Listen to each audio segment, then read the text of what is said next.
Hello, everybody. Happy Saturday. It's wild card weekend if you're football fans. We'll touch base a little bit with that. We have the original Grognard with us. That's Devin, the OG. How you doing, my friend? Hope all is well. Doing well, Al. Appreciate you inviting me around for another round of chat tonight. Well, we always have to have the dynamic duo. Ron Juckett is not with us tonight. He's not feeling well. So send your well wishes to Ron Juckett. And we miss him, and he'll be back soon. Ron Juckett, our good I friend. did. I Uncle did. Ron. Uncle Ron. I did reach out to Todd, the itinerant hobbyist, about showing up on one of the chats, but I haven't heard back from you. Of course, Oh, I, you absolutely. know. He has an open invite anytime. And if it's Yep. planned ahead, it'll be, and we might even do a separate, well, it's always a chat with Al, but like more of a military, because I'd like to Military also, themed. Yeah. I'd like to, I've been watching your friend Waz, um, and Keith or Kenneth. Yeah. yeah, Waz. And that's kind of fun. I watched a little bit. Well, I listen, you know me, I listen a lot. I was preparing for Yes, dinner, I so, do. I do the same thing. and that was kind of fun. What game was he playing? I think it was a World War II game. I don't know what the name is, but it looked interesting. It looked very much like Tiller. It looked like a Tiller game. I could be wrong, but it resembled that. Oh, was it a Firestorm Yes, campaign? Yeah, it something. was. It's a Third World War one. Yeah, I believe that was it. It Flashpoint looked, or something. yeah, it looked like a Tiller game. Yeah. Yep. So, but that's a lot of fun, and our community is growing each and every day, and that's always good. And what is coming up on your channel? You had that wonderful pay-per-view on New Year's Eve. I know we've talked about it, but that was freaking fabulous. And I had a lot of fun doing that. you're such a good storyteller. I'm gonna get back. We're gonna do a little FOC this in the next few weeks. I don't want to promise it this week, but I think we're gonna do a little. I'm inspired by your pay-per-view event, and I think we're gonna have some. We already have a tag team champions. You know, it's Ken Castro and the Walking Mm-hmm. Man, Mm-hmm. D. Scott Howard. But I think I don't think I've made you a wrestler yet. So I have to. No, you and I had just made contact the last time that you had done one of your wrestling things. Yeah, and I think I have to make you a wrestler. I have to make Ron Juckett a wrestler. And you do know, like, there's the right way, the wrong way, and then there's the FOC way, which is Oh yeah. always Oh, the yes. right way. So it's like, so I got to make a few people. I got to make Bleacher Bums Gaming. That's Anthony. Make him a wrestler. So we got to do a few more wrestlers, and I might be leaving someone out, but that's a lot of fun. I have to be in the mode to do that, though. It is fun Oh yeah. once I get in the mode. It's just goofy storytelling, and it's just fun. So Well, and that's the great thing about wrestling. I could come up with whatever off the wall stories I want, and it's not going to be any more weird than what the WWE has already done. And as I So, speak, sorry to interrupt, OG, Sim oh, go ahead. Salabim, half of the tag team for Fire Pro Wrestling Champions have jumped into the chat straight out of the Witness Protection Bureau. Ken Castro, how you doing, my friend? So Ken Castro's here. Herb Pilgrim, how you doing, Herb? I gotta make Herb a wrestler. I don't think I've made Herb a wrestler. Herb needs to be a wrestler. I Yeah. gotta make Herb a wrestler. I don't think I made Bubba Husky a wrestler. Oh my god, I gotta make lots of wrestlers. Phantomatic, I gotta make Phantomatic a wrestler. Oh Lord, this is We need to have the women's with LMR and Chrissy Goldstone and Bobby. Yep. Yep, a lot of wrestlers. Yep. I'm going to try to get a schedule down. So we got lots of people popping in the chat, and we're going to have lots of fun things to chat about. And as just as I said, it's someone just give us the finger and left. Like, yeah, I'm not talking to you guys. Not in the chat, viewing. They just stumbled upon us going, this isn't the drug channel. Well, So- no downvotes yet, so that's Yeah, good. that's always good. Anyway, so let's say hello. Thank you and hello to Herb Pilgrim, Ken Castro, Bubba Husky, Phantomatic, Dave Gardner, and U.S. Patriot 4163. All fine gents in the chat. So, Oh, sir, actually, Yes, US Patriot probably has some questions for you. What was? Oh, yeah, it's about APBA football. He was asking me about it, but I really don't know much about APBA. Appa, I've never. You know who's be a good person to touch base with on that? I think Chris from Stratmatic, Delaware. Yep. I have looked into Appa. It looks like I like the way it plays, but it's you know when you invest in a lot of different games and then you're sitting there going, and I'm not saying it's unreasonably priced. I'm just saying you have to invest in it, and I've already invested in so many games, but I've been looking at that and Play.com, the football game and the wrestling game. I'm sitting there going, oh boy, I'd like to get in. Yeah. So. All right, so yeah, I said either you or Chris would be the two people. Yeah, no, he can ask questions. I just have not. I have not played that. You know, it plays very much like APBA on the computer. I believe is Second and 10. I think that plays similar to APBA, and it's a beautiful game for the football. So let's just go to the chat real quick, and we have some. Ken Castro says, love the porn star aspect of the pay-per-view, just saying. Well, she's a wrestler before anyone starts sending letters to, and if you want to, it's to me. But it's a wrestler, the porn star, and I root for her. I'm not ashamed of it. I also like the dominatrix. I would be torn if they wrestled one another. But I've got a storyline that I might throw together that we might see a coalition of wrestlers against the commissioner. I like it. So, and again, if you have not seen the OG, this is Devin, his wrestling.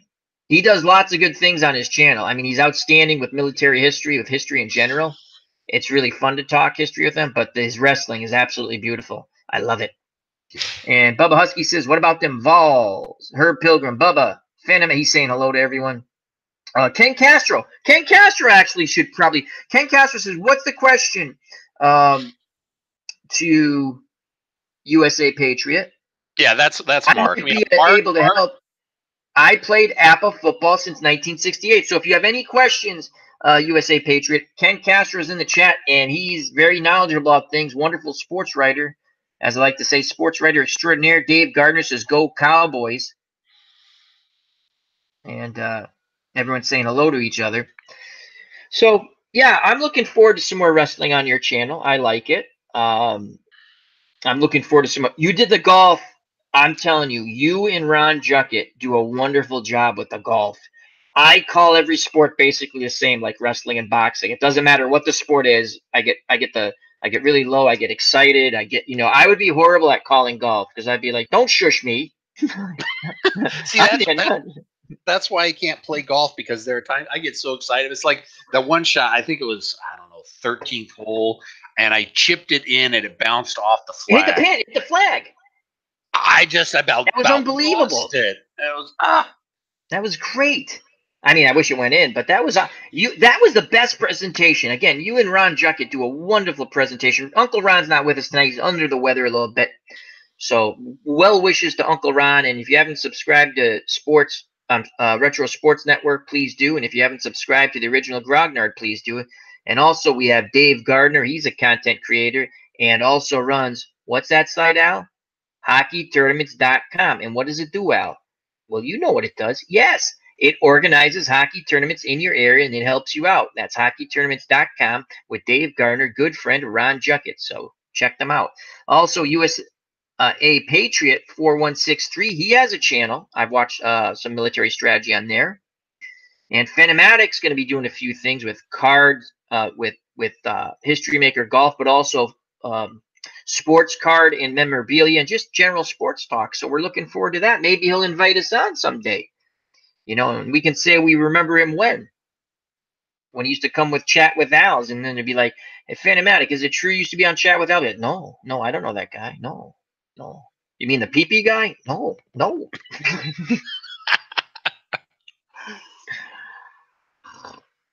So what else is going on in the chat? Dave Gardner had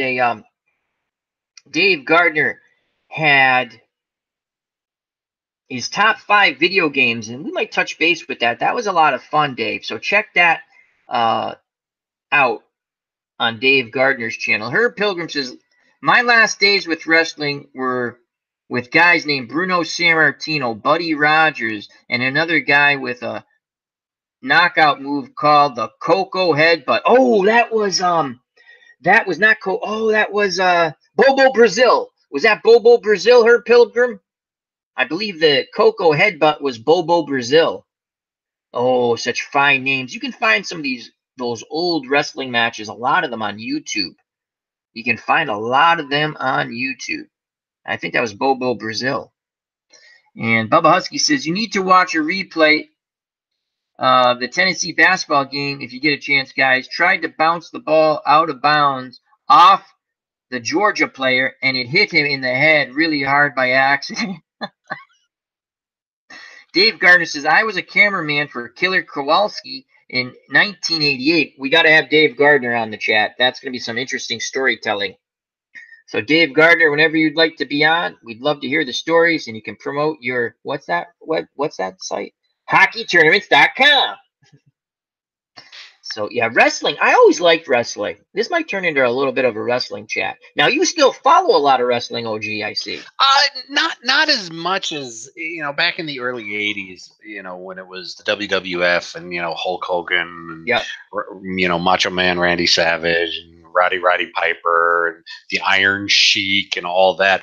I kind of followed that, but it was mostly I would do Pow and Glow on Saturday nights. That was your big thing. Yep, that was my big thing. The powerful women of wrestling and the gorgeous ladies of wrestling.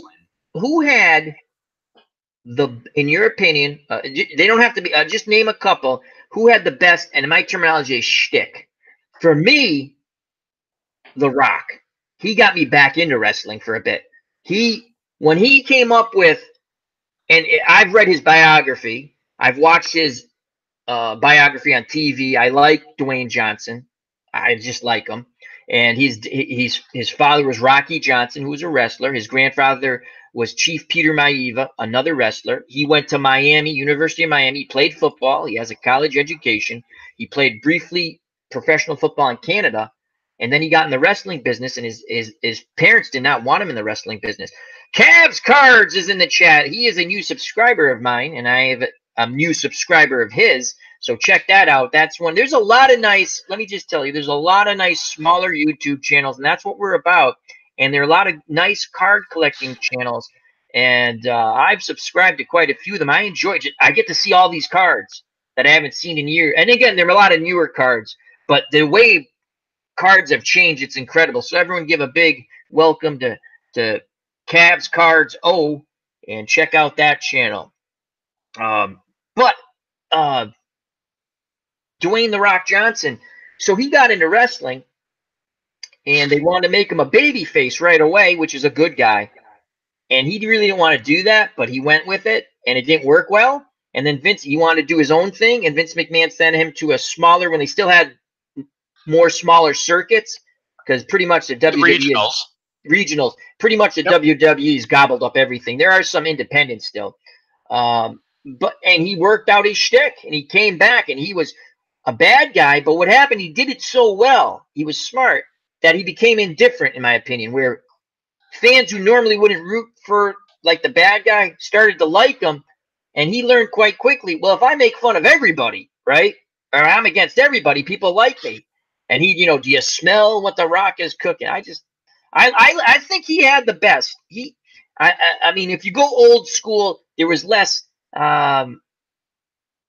He sticks out because he got me back. I don't watch much wrestling at all anymore. But when he was doing it, got me back in. I really enjoyed it. And I'm just curious whether it's women's wrestling or who had a good. I've always liked The Rock as well, especially when he was first starting out, like you said, when he was down in the regionals and trying to do his own thing. But I almost hate to admit this, John Cena. I like John Cena. He's a nice guy out of the ring. He's a talented wrestler. There's just a lot of crap that he's been through, but I like John Cena. And a lot of people don't like him because he's a nice guy. That always makes me laugh. Again, in real life, he's a nice guy. And people say, he can't be that nice. He went to Springfield College down the street from here. He went to Springfield College, John Cena. So, and I also always loved following The Undertaker just because it was such a stupid, silly storyline with them. Always in the coffin. That was good stuff. That was good stuff. Oh, yeah. That was good stuff. That was when Steve Austin and The Rock, Dwayne Johnson, teamed up to fight evil. It was basically like superhero stuff. That was awesome stuff, man, to save Vince McMahon's daughter, whatever the hell her name, Stephanie. Stephanie McMahon, yep. Oh, yeah. Good stuff. Let's go to the chat real quick. Dave Gardner, Adrian Adonis, and Goodnight Irene. Oh yeah, that was pretty cool. That was a good one. Bubba Husky says, I loved all the reoccurring mask personas. That was always fun. Neil Mascaris I liked. He was probably the first Lucha Libre I truly remember. Herb Pilgrim brought up the Coco Headbutt, and I think that was Bobo Brazil who did that. I think that was old school Bobo Brazil. And Herb Pilgrim says, Killer Kowalski, even I knew that name, Dave. Killer Kowalski had a wrestling school. He told some great stories. The History Channel did the History of Wrestling, which is a wonderful documentary. How it was pretty much a straight up sport up until like the mid 20s, late 20s, early 30s. And there, every once in a while, they still had real matches where guys hated each other and they're really going to go at it. And you could, with real rules, the forearm, you could really hit as hard as you want and this and that. You couldn't throw with the closed fist and stuff. But he told some great stories with, they would team you up with what the fans wanted to see, obviously, right? But you usually worked with your friend, even if in the ring you were pitted as enemies, right? That was usually your good friend because you trusted each other and you worked, you knew the routine, you knew the dance, in other words, right? Yep. So I don't remember what wrestler it was. They teaming with someone he literally hates. I mean, they got into fist fights a couple of times in the locker room. He didn't like the guy didn't like him, but the fans wanted to see it, so they worked. And he goes, and he never said it was fake, but he hinted at it because he was still old school where they never said. And he says, well, some people said the outcome might have been already determined, but no one said how hard, I could hit him as hard as I want. And I wish I could remember, they hated each other. Yukon Jack or something like that sticks in my head, but I'm probably wrong. It's just a name that sticks in my head. But it was really fun to listen to that story of how, no one says I can't kick him in the nuts. I mean, he didn't say it, but you know what I mean? Like really lay into him. Joining us in the chat, Fandom D Saint. Check out that wonderful channel, All Things Entertainment. He's been one of the best supporters of my channel in the community. Just a wonderful human being, David. That's Fandom D Saint. And Tribes fans joined us. Love to see Tribes fan also. He says, Rowdy Piper, coconut to Jimmy Snuka's head on Piper's pit, or Piper's corner. That was hilarious. I met Rowdy Piper briefly, Springfield Civic Center, when I was a youth, as they say, the youths, we went to go see the matches. Wrestling had just started to get popular again. Actually, it was starting to get popular. And Rowdy Piper, his crew in wrestling, and they were actually all friends, I guess. Rowdy Piper, Mr. Wonderful Paul Orndorff, Bob Orton, and his son wrestles now, I think. And there's a fourth guy who I never remember. And they're the bad guys, right? But me and my friends, we always liked them. And so we went out to the side of the Civic Center. We waited a bit. And my friends like, keep waiting, keep waiting. Bill and Dave, the people who used to, when we were kids, we, rock fights down at the... Throw rocks at each other, yeah. Well, we're usually on the same team. Well, except Bill and Dave. They brothers run opposite teams. But he goes, no, the wrestlers come out this way. And we waited. And everyone, there weren't many people, but then it was only us three. And we waited, and we waited. And so, quote unquote, the good guys come out, right? They didn't even say hello to us. They just went right by. And we're like, hello, hello. And went right by, right? We didn't, I'd say I was 12, Dave was 12, and Billy was probably 16, and didn't say. So here comes Rowdy Piper, and we're like, Rowdy, Mr. Wonderful. You know what? They came over. I mean, maybe they spent a minute 20 with us, right? 2 minutes tops. They shook our hands. They said, hey, did you like the matches? We're like, yeah, we love you guys. That's great. And they're huge fellas. Huge, especially when they're huge now, right? But after that, I was like, I hope they win every freaking match. The point is they came over and they said hello. Well, okay. And even just that 90 seconds or so imprinted on your young mind. It was nice for the rest of your life. And it was so sad, when Piper's passed away. I think Mr. Wonderful passed away. I was sad when Rowdy Piper. I met him again. 2 minutes tops. 2 minutes. 2 minutes.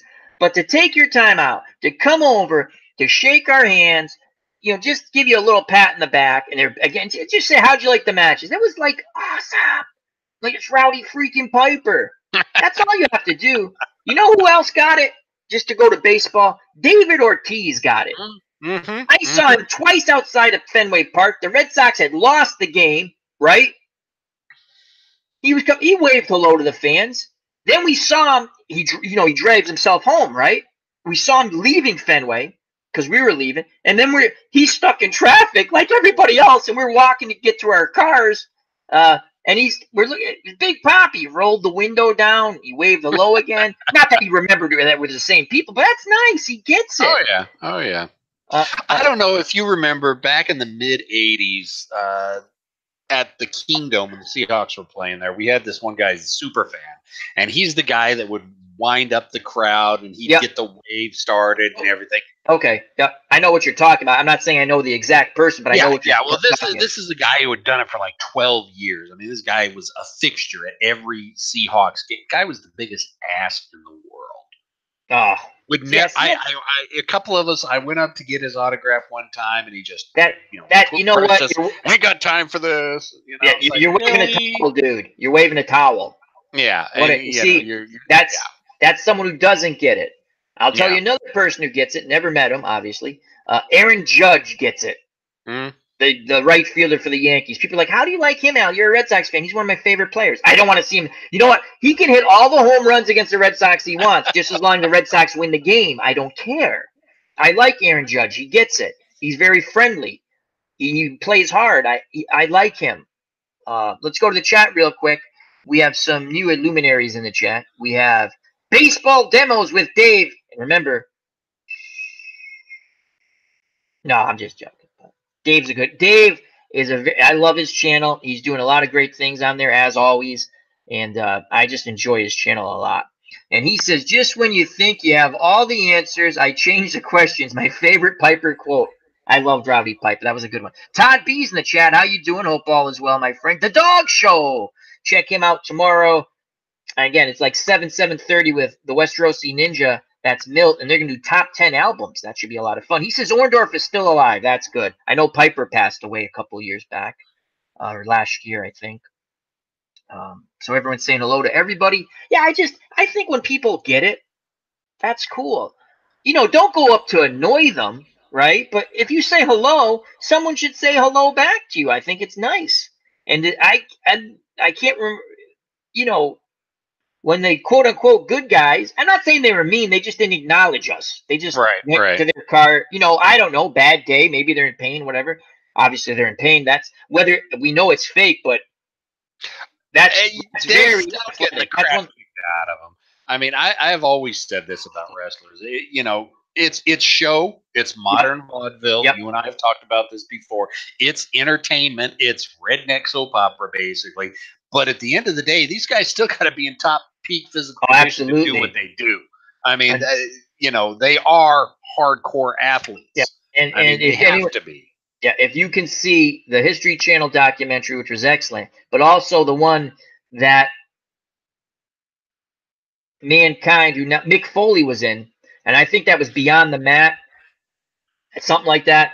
That's an excellent documentary. It's Mick Foley, some wrestlers at an independent level, small independent level. Jake the Snake Roberts, who had definitely has substance abuse problems, and other just incredible stories.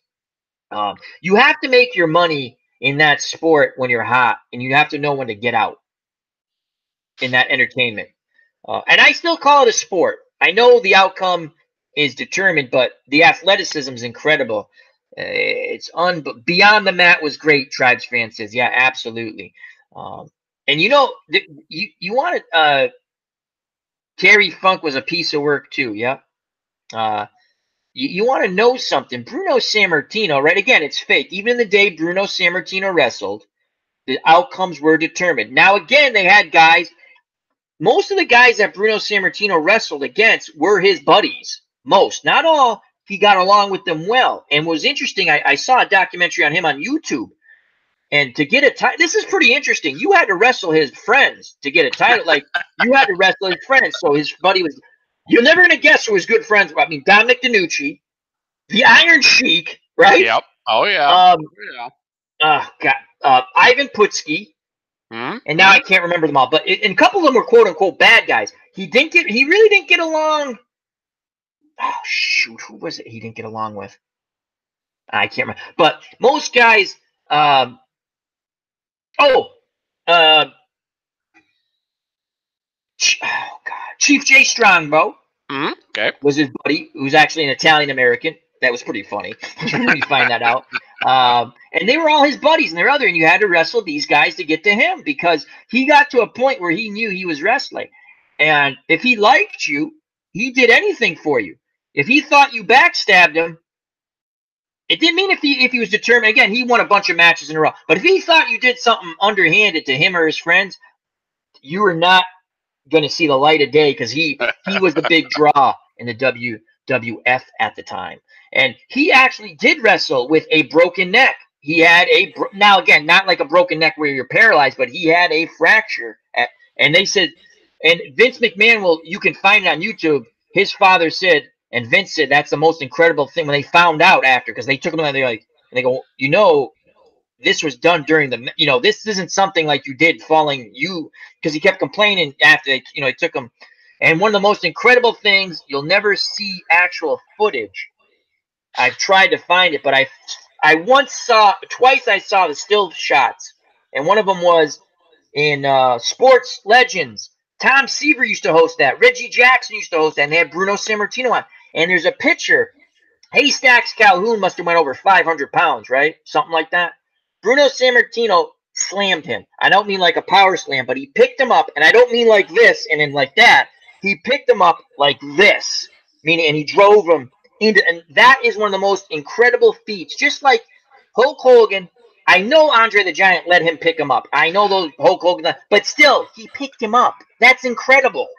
I saw that. I think that was WrestleMania 3 from the Superdome.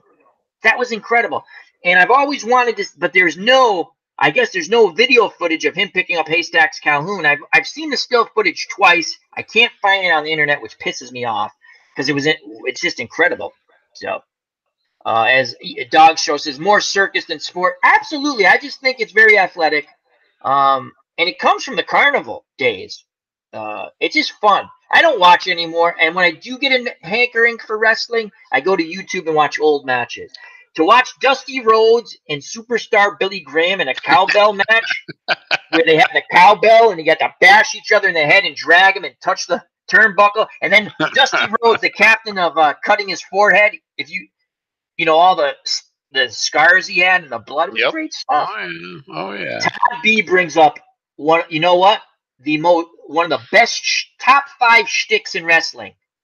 Andy Kaufman, when he did the Southern wrestling thing with Jerry the King Lawler, where he would challenge women from the audience. No woman, no woman in this audience can beat me. And I'm from Hollywood, and you people know nothing. That was a great shtick. Oh, that's a great one, Todd B. Absolutely. Baseball demos, great line. Ric Flair had a great shtick, too. There's another. That's got to be up there in the top. To be the man, you got to beat the man. Woo! And Ric Flair was one of the most entertaining wrestlers, whether you liked him or not. His matches were great. He had that whole thing where you'd hit him, he'd go flying. I don't know how the hell he did it to this day. He would go flying over the top rope, OG in the chat, right? Land on that. There's not much room there. He would land, feet first, stagger back towards the guy, right? And the guy would hit him another time, he'd go flying off to the floor. It was incredible. He did the thing on the turnbuckle where you get whipped. He goes over the turnbuckle, same kind of routine, start staggering back towards the guy on the outside of the rope, and boom, and go to the... Oh, Ric Flair was awesome. The Four Horsemen. Ric Flair, Tully Blanchard, Arn Anderson, and another Anderson brother, but then he sort of went against them, and they brought another guy in who I don't remember. Haystacks Calhoun, another one. Herb Pilgrim says he most likely, I believe he knows. Baseball demos. His matches would go 60 minutes. Now they barely go 10 minutes. Yeah, he was one of those Iron Men in wrestling, Ric Flair. Regardless of if you like his outside, real life whatever. He was entertaining. Absolutely. His matches went long. And when he finally got to the WWF, that was great stuff for me. When the WWF basically gobbled everything up. It was good, but yet bad in a way, because I liked the WCW. One of the funnest things in wrestling, I don't know if you remember, OG, or people in the chat, when Ted Turner got involved in wrestling, right? And Vince McMahon will tell the story. Ted Turner calls him up and says, Vince, I just bought Southern Wrestling, and I'm going to be doing some wrestling. What do you think about that? And Vince says, good luck. And they basically went to war with each other.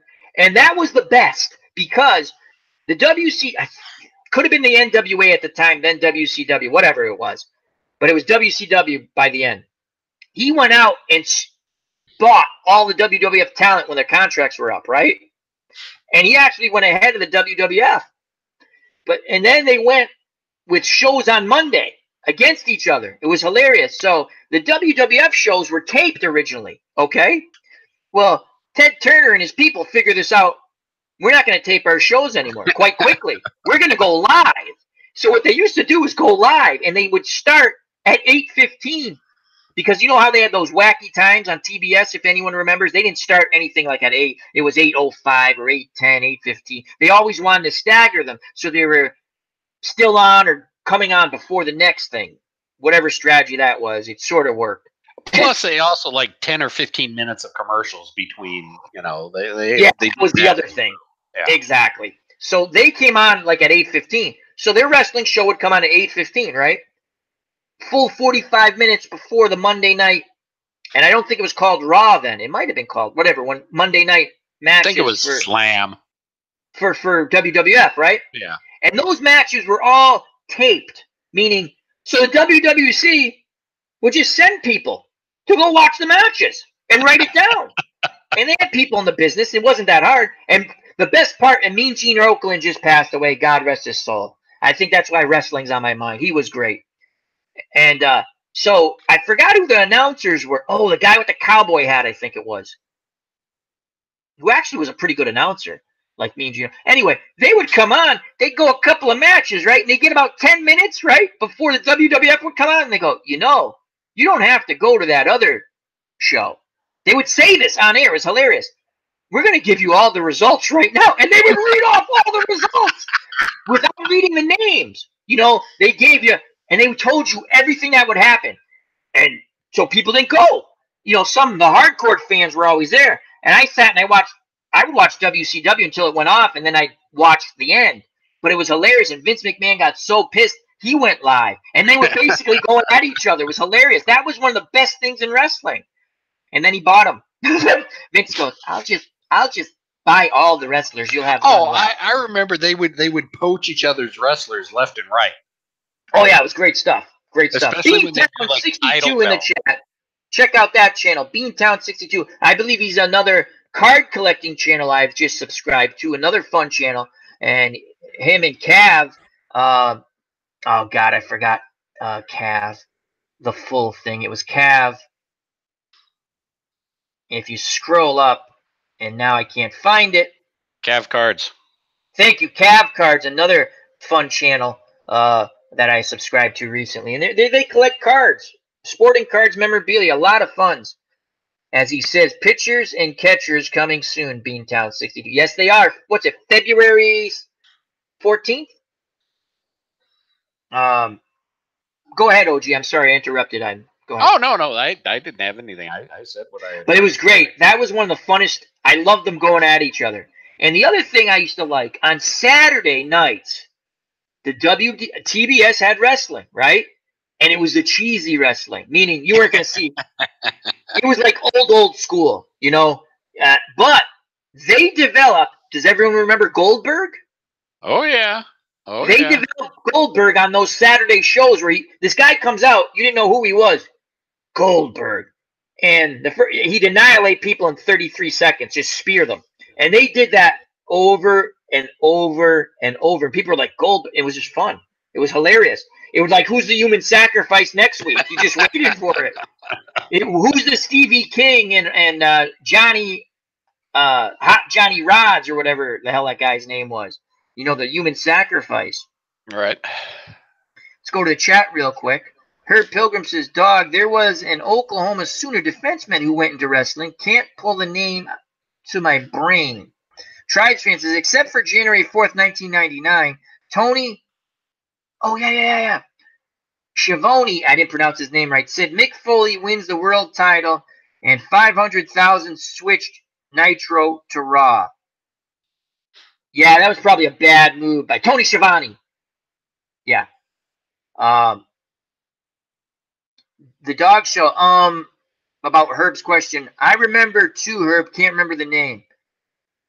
Baseball demo, Sam Houston. So maybe that's the lineman that they're talking about. Bubba Husky, Rick Rude, Jake Roberts feud. That was a good one over women. You know who had some good matches too? Ricky the Dragon Steamboat and Don Morocco. Those were fun. Don Morocco, Jimmy Superfly Snuka. My God, when they ever showed the highlight from Madison Square Garden, or was it one of those Saturday? No, I think it was a highlight. They showed it on a Saturday. Madison Square Garden. Jimmy Snuka goes up on the cage and does the Snuka leap. And I was like, holy cow. That was like one of the most incredible things. And then later on, you see Mick Foley telling The Undertaker, yeah, just chuck me off this 35-foot thing. Tooth broke through his nose. That was gross. I didn't see that live. I wasn't into wrestling. I had fallen away from wrestling then. But when you watch Beyond the Mat, he talks about that whole story, and it was incredible. As Beantown says, night, guys. Love the cat. Oh, Captain Lou Albano. Yeah, he was fun. He was not a big fan of Bruno Sammartino. That's who I couldn't remember. They were not friends with each other. They did not like each other in real life, I take it. Mr. Pete's channel. He's 600 away from the big time. He says Steamboat and Rick and Savage. That was a good one too. Randy Macho Man Savage. Check out his channel. So a lot of good stuff. Wrestling brought me a lot of fun entertainment, OG, I have to say. Oh yeah. Well, that's what it's supposed to do. Yep. Then you had and again, this is what they called it, people. The midget wrestling. That was always fun. Then you had women's wrestling, which is not like women's wrestling today. Women's wrestling today, you want to get in that figure four around your neck sort of leg lock thing. In the old days, no. You didn't want Fabulous Moolah putting her legs around you at all. As Todd B says, Glow Wrestling, bring that back. Well, Todd, you have to check out Devin. That's the OG, my partner in crime tonight, and usually my partner in crime, along with Uncle Ron. But Uncle Ron's not feeling good tonight. He does a wonderful Face to the Mat, and that's play.com game, card and dice. Check it out, Todd. Baseball Demo says, when I was younger, I used to think all Russians were bald because every wrestler wanted to pass as a Russian. They would make them bald. Yes, that's a funny thing because who was the guy who would sing the Russian national anthem and have the hat on his head? Very stereotypical. That's what wrestling's about.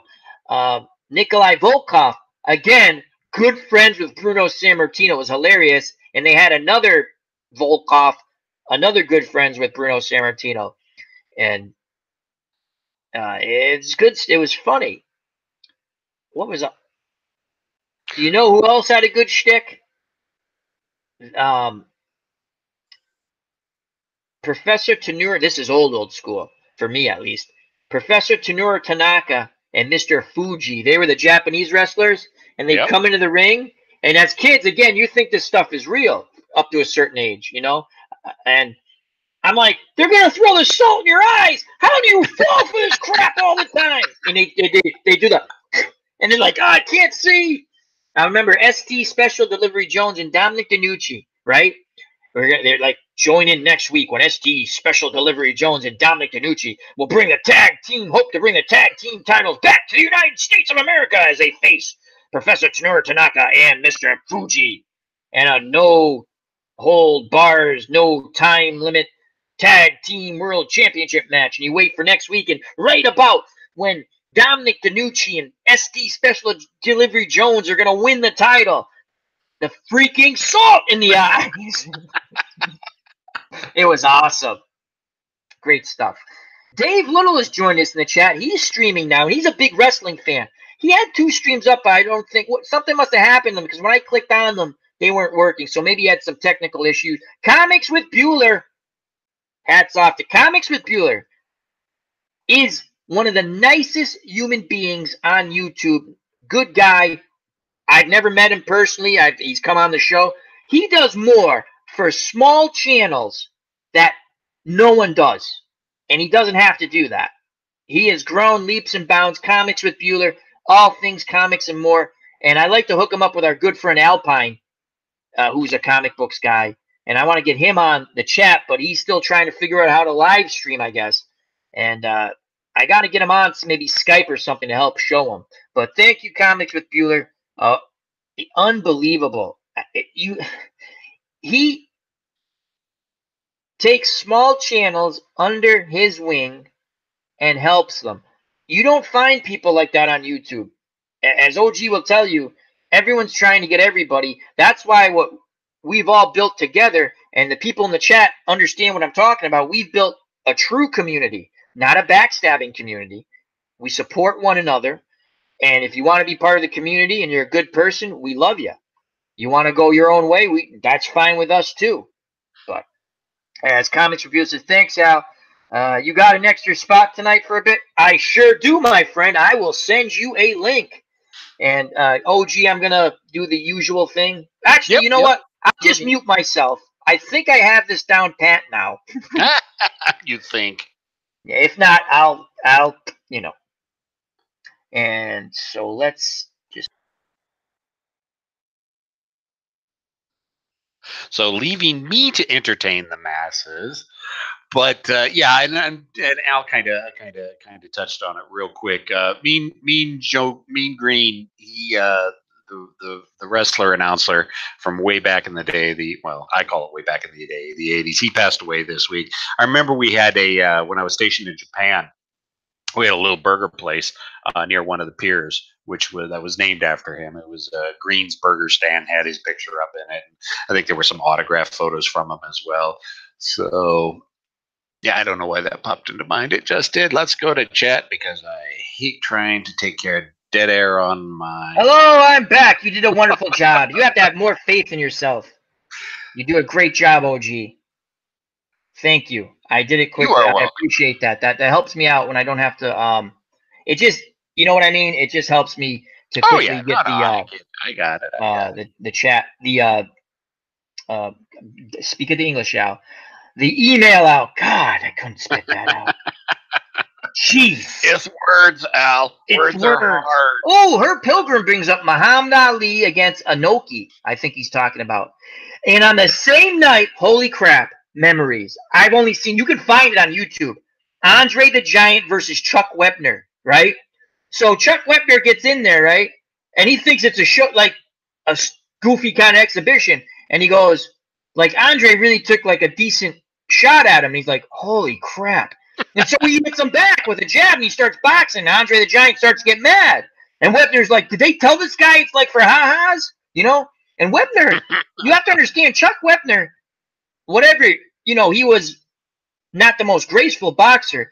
You didn't want to meet Chuck Wepner. I'm going to tell you right now, if Chuck Wepner and Muhammad Ali met in an alley, Chuck Wepner's coming out of there, not Muhammad Ali. I'm just being truthful. That's Chuck Wepner. He everyone's like, oh, Chuck, he tough guy, Chuck Wepner. There's another boxer named Mike Rossman in the day. He was a light heavyweight champion. He beat Victor Galindez. As Comics with Bueller will be joining us, and there's Comics with Bueller. How are you doing, my friend? What's going on, guys? How are you doing? Thank you very much. Can I ask you a quick question, Travis? Yeah. Are you all right? Because you're using glasses now, and I'm being funny. Or did you just get your eyes checked? No, it's just I don't know. I'm just trying them out. I'm getting older. So I mean, I hear you. So. Again, maybe people in this chat don't know you, and if not, they should. Can you just tell us a little bit about your channel? And again, what I said is truthful. You do wonderful. I'm going to say it again. You do wonderful work. You have brought Jeffrey. And again, I'm horrible with channel names. That's why when they pop up, I read them. Jeffrey, and Sam. Sam, again, plug whoever you want. And I can't believe I've not made. I'm going to make you a moderator so you can put links in the chat. And I thought I had done that, and I'm looking, and you're a moderator now. Okay. So you can put whatever links you want in the chat. But you've done wonderful work. And we have a friend, Alpine Comics, and I've been trying to get him on. He's still trying to figure out some live stream. But if we ever get him on, we'd like to have you on too, and you guys can talk a little bit when you're available. I know you're busy. Thanks. And the other thing I'd like to say, I think it was 2 weeks ago, the app guy for comics, that was great show. Great show.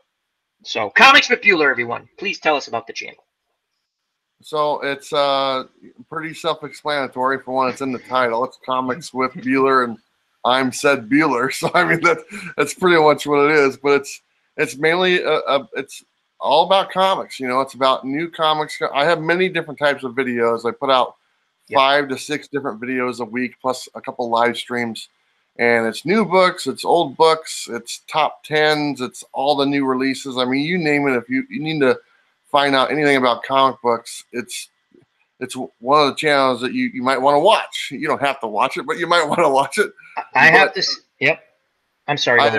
I've kind of, kind of dedicated myself because 2018 was such a great year, and I'm so grateful, and it exceeded my expectations by leaps and bounds. I mean, we got like 4,000 subscribers almost in less than a year. And February 10th will be my 1 year, and we're about 100 subscribers away from 4,000. And it's just let's get you over the top. Yeah, so it's pretty cool. So I mean, I kind of look at it like I look at the smaller channels that are just starting out, and I'm really focusing my attention on bringing our community to the forefront, and because I'm very proud of it, and I want people to see all this hobby that I've enjoyed my whole life, and I see other people collecting it and stuff like that, and superheroes and comics are mainstream now, and I'm very proud of the community. So as much as I can possibly do to help get the word out for everybody and push the positivity, because there was a lot of like negative stuff going on months back and stuff like that. And I've told the story before, but I did a video and I got really upset because there was some really negative things being said, and it really bothered me. And I actually made a video, and it's called "I'm Pissed," and that was the title of the video. And I kind of said, hey, this is unacceptable. We can do better. We need to step up. And then, like, all the comments on that video, everybody said, oh, it is the way it is. It's just how it is, and there's nothing you can do about it. I was more upset about the comments than I was why I made that video. And I took that to heart, and I said, you know what? That's not true. There's something that I can do. There's something that we can do. And there's like this huge wave of positivity in the absolutely. And it's brought all these new people on board, and now it can't be stopped. So no, it's not. I'll use a phrase I use. It's a historical phrase. I'm not going to go into it because people will take it the wrong way. One stick you break, a bunch of small sticks together, and you put them unbreakable. Yeah. You have done such. It's unbelievable. I watch again. Do I watch everything with every channel I subscribe to? No, I can't. I try to watch a lot. The OG will tell you I love YouTube. I watch a ton of stuff, and if I enjoy the stuff, I go back to it. There's some, things I like. I watch a couple of times and go, okay, it's not. And whether it's comics or sports sims, or I've now started watching some card collecting channels I like. There's some I like. There's some that I watched. I'm like, okay, this channel's not for me. They're a bit pushy, I guess I'll put. I want to just watch, you know. And what you have done is incredible. When I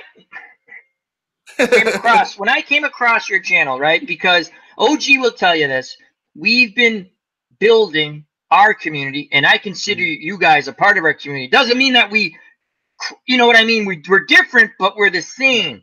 And I've talked about this with Devin offline. I've talked with you when you come on. Like, you know, if we just stick together and we get the same type of good people, regardless of what the content is, and you support one another, everyone's channels grow. And it's not even that. I'm not going to get into it. I know. I'm not going to say I know exactly what you're talking about, Bueller, but I could guess some of the stuff because I was starting to watch, and you went on some channels, and I'll just give you my opinion. I'm not going to say what channels because I don't even remember them, but I know if I see the faces, right? Yeah. I don't think you had good time on those channels. Yeah. On a couple of them. That's just my opinion. Because, and there was negativity, and what you've done to bring you're so positive. And Devin will tell you I'm a positive person too. But I just, when you brought Sam and Jeffrey, and they're over your house, and you're doing these interviews, and these, just to see how happy they were that they're doing a stream with you. That's awesome. Yeah. I know maybe people like going, it's cheesy, like, I'm not saying, but people like to, no, it's awesome. Being nice to people is good. Yeah. Okay. Is good. So I agree. Like I said, I'm really extremely grateful. I don't know if I can put that across enough, because I'm actually doing something right now to where, I'm actually, my channel is now monetized, and I actually get a little bit of money. It's not a big dollar amount, but your goal in life is to do something that you enjoy doing. Yep. And if you can do something that you enjoy doing and provide for your family, that's at the point where I'm at right now. So my gratefulness is just it's humbling, and it's just amazing. And so, like, I've kind of dedicated myself to 2019 as the giving back as much as I can. Tomorrow I'm going to start doing it's my second live stream of the week. It's going to be every other Sunday. It's called a community spotlight, and I'm going to bring other channels on, and it's them. It's about them. I will host it, but it's about them. And I'm also, it's not just. I like that idea. That's that's cool. That is cool. Yeah. And it's not just other YouTubers. And I've said, if you're a comic book fan and you can figure out how to work Google Hangouts, I'll have you on. And you can share your passion. If you just do Instagram, if you just do Facebook, if you can figure it out, come on, because this community includes not just the people making YouTube videos, but everybody who's decided to watch and experience it. So, can I throw someone's name in the hat there? It's Alpine Comic. Could I send you an email of a link of his channel? And absolutely. You could just check it out. And he does sports too, but he's a really nice guy. He's a big fan of. He's been with our community a long time. He does sport, but he loves comics, and I think he would just love to talk to you. Yeah, absolutely. I'm always I'm always looking forward to it. I greatly appreciate that. Thank you very much. So yeah. Anyway, I started doing these Bueller boxes. Yep. Which have just been extremely. they sell extremely fast, and basically what they are, they're like a little grab bag box that I put together, and they're really cheap. They're like $11.99 for like 11 comic books. And that's a reference to Spinal Tap, the movie, because we don't have to go up to 11, and that's like $4 shipping. So I'm like the only one who does 11 books. Everybody does 10 or 20 or whatnot, know. So, but I've been. How do you determine? I was watching. See, when I'm at work, I listen a lot, and even around I listen. So sometimes I'm like, oh, what's he? And I put it on, and I miss something, and I'm like, I'm gonna go back, and something else pops up and I don't go back. So how do you determine, because I was watching, that was really interesting. How do you determine what comics, because you were doing, like, you had bought a bunch of comics. Yeah. And again, I'm biased. I like comics with Bueller. But, so take this with a grain of salt, but I'm right. What he's putting in those boxes are good, he explains and I'm like, so how do you determine, I guess my point is, someone who buys that box is getting very good value. Yeah. Well, the thing is, one thing I've found in, I think I'm very lucky for the location where I live, because there's so many comic book shops around and different places for me to buy books.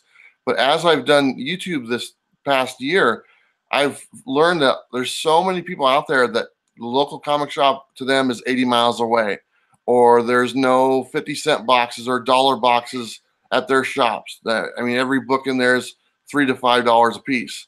I have access to, you know, hundreds and hundreds of boxes that are 50 cents, quarters, dollar boxes. And it's just like, you know, that's why I sell it for really cheap. That's why I like, it's 11 books for $11.99 type thing. It's really, I like that. That was a great, I don't want to upset other channels, so I'm just going to be quiet. I like what I don't even remember the names, but I like that. That's another really cool thing. And let me just go to the chat real quick, guys. I want to say hello and thank you for stopping by to Bobby Cantillano and Westbrook Cards 12. That's another sports card collector channel I've subscribed to, and they're fun channels.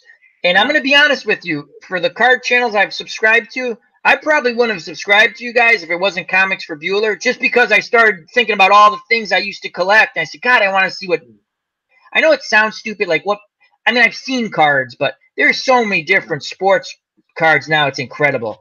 And the channels, they're fun that I've just recently, not found, that's not the right word. I've come across them. And you watch it and they're pleasant. They're not, you know, I don't care if someone's trying to sell something. God bless them. It's the way it's done.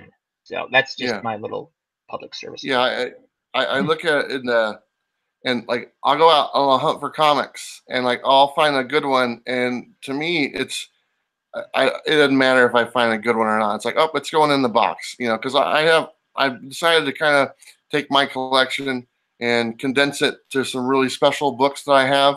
And the rest of the stuff, like this whole year that I'm going to buy comics, they're all going into those boxes. I don't care if I come across a $100 comic in a dollar box. It's going. I'm going to be sending it out. That's great. I'm just going to do that. And another thing, which is kind of neat that I wanted to do, and it's already started, is people asked about donating comics for the boxes.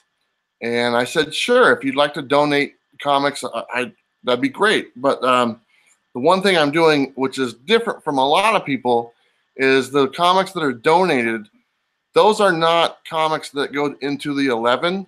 Those are extra books that you get for free. That's awesome. They get the 11, awesome. And then they get like 2 or 3 extra comics that are donated. And not only are they donated, but they're in like a little bag.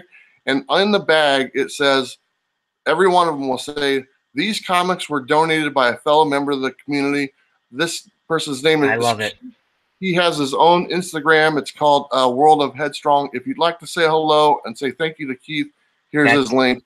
That's what I'm talking about. You and your fellow members of the community, of the comics book community. And again, I consider you especially part of our community with OG and everybody in the chat, whether you're, like you said, whether you're a content creator or not, just a fan of whatever a channel does. I've said it over and over again. I've discussed it with OG, Uncle Ron, the Dog Show, Chris from Stratmac, Delaware. If we stay positive, and sometimes I have a bad habit of not doing that. I'm getting better. I'm far from perfect. But if we stay positive and the people who join, we want you to join our community. Yeah. And we support one another. It's a fun community. We have people. I did a New Year's Eve thing, and we had fun. We made jokes. I poked fun at myself. Again, I can get off colored, but it's not. I usually poke fun at myself. I'm making more fun of myself than anybody else. I don't make fun of anybody. I'm poking fun at myself. And my point was, and I said it, I got my Happy New Year's out. My people who've lost loved ones, we got that out of the way right out the bat. So now we're going to laugh. We're going to laugh. And we had our friend JD on the channel. And JD uses some colorful language, but I love him. No matter, I love JD, right? And so when he said that, and he goes, "I'm sorry I said that," I go, "Well, that's okay. We use. I said, if you can't handle it, then you might as well not. If you, can get the blank off my channel, right? I mean, this is for fun, But that's what it's about. And I'm not blowing smoke up anyone's butt when I say what you have done is I can, when I watch the people they're on with, you see the joy in their eyes that you've just helped them. You know, there's a reason why you've grown so fast, and you get a tremendous amount of people in the chat. And now he has left. We've lost Comics Repealer, great channel. He'll probably some technical difficulties, maybe something popped up, but it was. Check out that channel, Dog Show. Just put the link in there. Awesome freaking channel, awesome guy, and hopefully he'll be back. Devin, I have spewed and spewed and spewed. What are your thoughts about what we're all building together? We just need to find a way to get more exposure. I mean, it's great that we slowly kind of over time have collected all these eclectic people together with pretty much the same mindset and enjoyment. I mean, I'm sure there's a lot of people that follow LMR's channel, which aren't really sports aficionados, but will follow and listen to you anyways because of your personality. And you got to admit, personality goes a long ways these days. I just wish there was some way we could figure out where we could get more exposure. Yeah, and it's tough. And Bueller will thank you for coming back. I thought it was my. Okay, I have to be honest. I just passed gas, and I was like, "Holy crap!" You smell that? But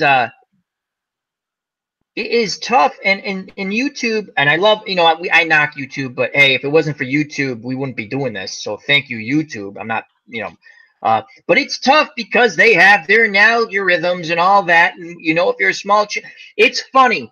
You can watch channels from just 2 years ago that aren't big channels, and they were getting pretty good exposure if you look at views. Now, views are important, but what you want is the retention of the people who do view you, the watch time. But you just want to entertain. And if you do that, the views and the entertainment will come to the best of your ability. That's all you can ask for. But when you're not getting the exposure, it's very difficult. So that's a good point. That is an excellent point, OG. Yeah. It's tough. It's tough. But that's why we have to work together. If someone goes on their own, and everyone's on their own, don't get me wrong, but it's just to have that network. That's not the right, but like the community. Yes. Again, I sort of went off but on New Year's, my whole thought on doing that was not that anyone was going to be alone, but just if you wanted to sit and have fun, maybe you're can't go out, or you don't want to go out, or we had a fun time. We had a countdown. I couldn't even see the freaking TV because if I put on my glasses, right? Here's my dilemma. Now here's me with glasses. Okay, I can see the TV, right? But now I can't see you guys. So it's a lot of this. So it's kind of funny. So anyhow, what else? What has anyone seen Aquaman? Now I know Dog has seen Aquaman because he did a wonderful review on some movies he did, which is I always enjoy those because they're funny. Has anyone seen Aquaman or any of the other movies that have come? I have not seen any, so I'm just curious.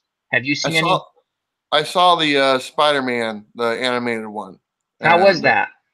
I enjoyed it. I took my son to see it, and he's not really into like comics or nothing like that. But I enjoyed the movie, and I liked getting to know the Spider-Man character, the Miles Morales, who a lot of people might not be familiar with him being Spider-Man as they are like Peter Parker. Yeah. But Miles Morales was introduced just a few years back, and I thought it was a really good story about him and kind of his origin. I mean, it kind of takes its own liberties and stuff from the actual origin, but I enjoyed the movie. I thought the animation looked really good, and the soundtrack was really upbeat, and I liked it. I mean, it was. I wasn't going to go see it, but we actually went and saw it on Christmas, and we got bored, so we just went to the movies. Well, that was a big thing. We used to do it though. Thanksgiving night, we'd go to the movies. That was a big, and I don't want to go, I say it a lot, but maybe it's because I'm older. There's not like, again, I'm older. We're all older. You know, like Thanksgiving to Christmas, you're like, oh, this movie's coming out, that movie's coming out. And I'm not, I mean, even about 10, 15 years ago, that's not that long ago, I still had that, oh, I want to kind of go see that movie. And there's nothing that jumps out to me. I don't know. It's just me. I don't know. What are your? I know we've gone over this. I don't want to rehash them. I'm just saying it. There was that, wasn't it between, and anyone in the chat, Dog will know this, and anyone in the chat, wasn't like Thanksgiving to Christmas, like those were when the big releases were going to come out, the money makers. Yeah, I mean, there was a time it was prime scheduling. I mean, all the big movies, you'd have your summer releases, and then you'd have your winter releases, which were at the Thanksgiving to Christmas era. But you're right, they just don't do that anymore. Of course, by the same token, in my opinion, Hollywood just doesn't put out good big movies anymore. But yeah, well, that's neither here nor there. I've always thought that they put out the winter releases are always the ones like they want to be like Oscar contenders and stuff like that. We get more of the serious movies around this time of year, to where the summertime is kind of the blockbuster bang and all the big glitz and glamour type thing. Yeah, that's about. I'm in agreement with both of you fine gents. Now here's my other question, because you're a comic book guy and OG knows about comics. He's you know Jared Leto, but whatever, well, I still love you, Devin. I can't quit you. What movies? That's a funny joke. No one gets that. I'm going to tell you a funny story before I get to, and I'll probably forget my thought process because that's what I do. I'm a squirrel. But okay, there's a movie. Where exactly? So there was a movie called Brokeback Mountain with Heath Ledger, and I can't think of the other guy. And it was actually a good movie. People make fun of me. I said no, it was a good movie. Storyline's not for everyone. It was a good movie. I'm going to be honest with you. It was a good movie. So my dad loves cowboy movies, right? Right?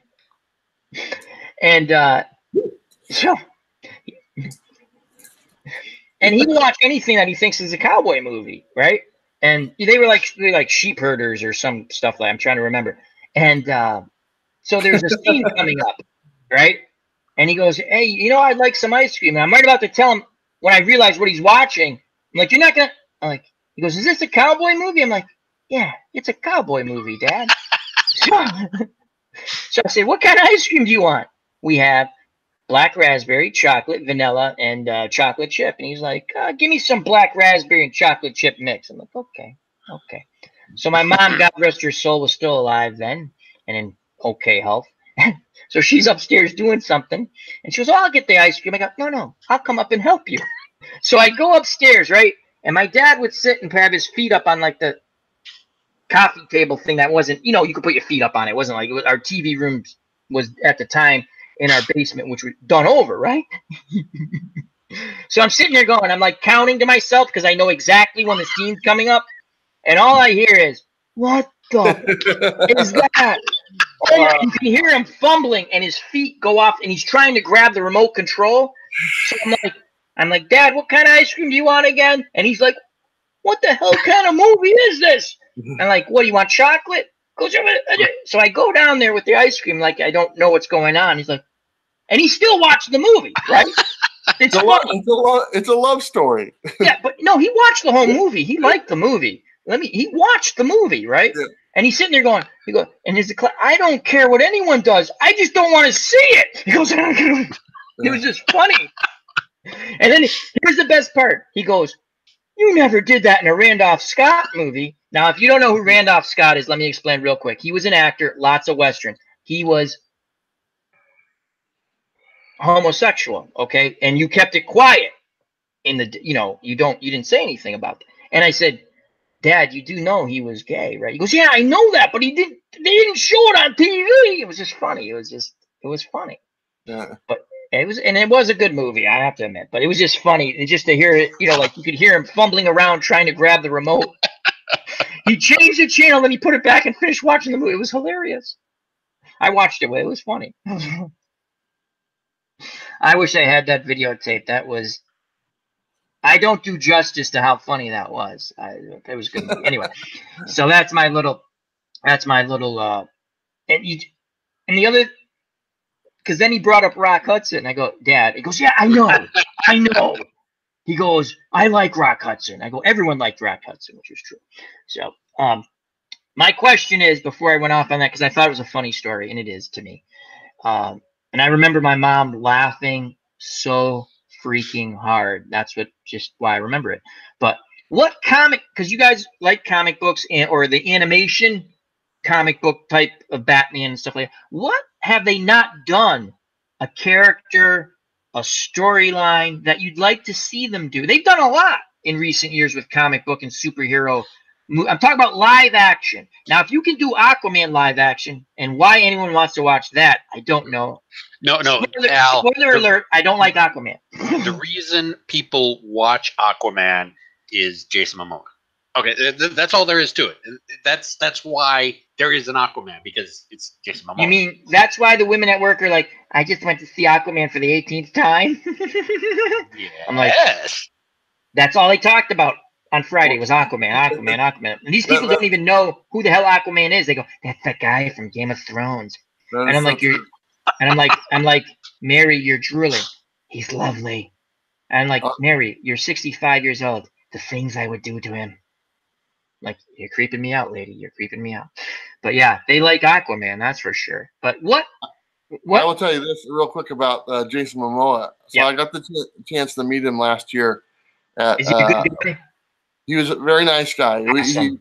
We were asked to cover a Comic-Con here in the Portland area, and so we were guests at a Comic-Con. So I was there with my niece Taylor, and she was kind of doing the camera for me and stuff like that. And we were in the back, and we were kind of talking with all the guests that were there. And sure enough, Jason Momoa was there. So we walked over and kind of introduced ourselves to him and everything. And we talked to him for about 15 minutes. And the whole time, my niece Taylor was she couldn't say a word.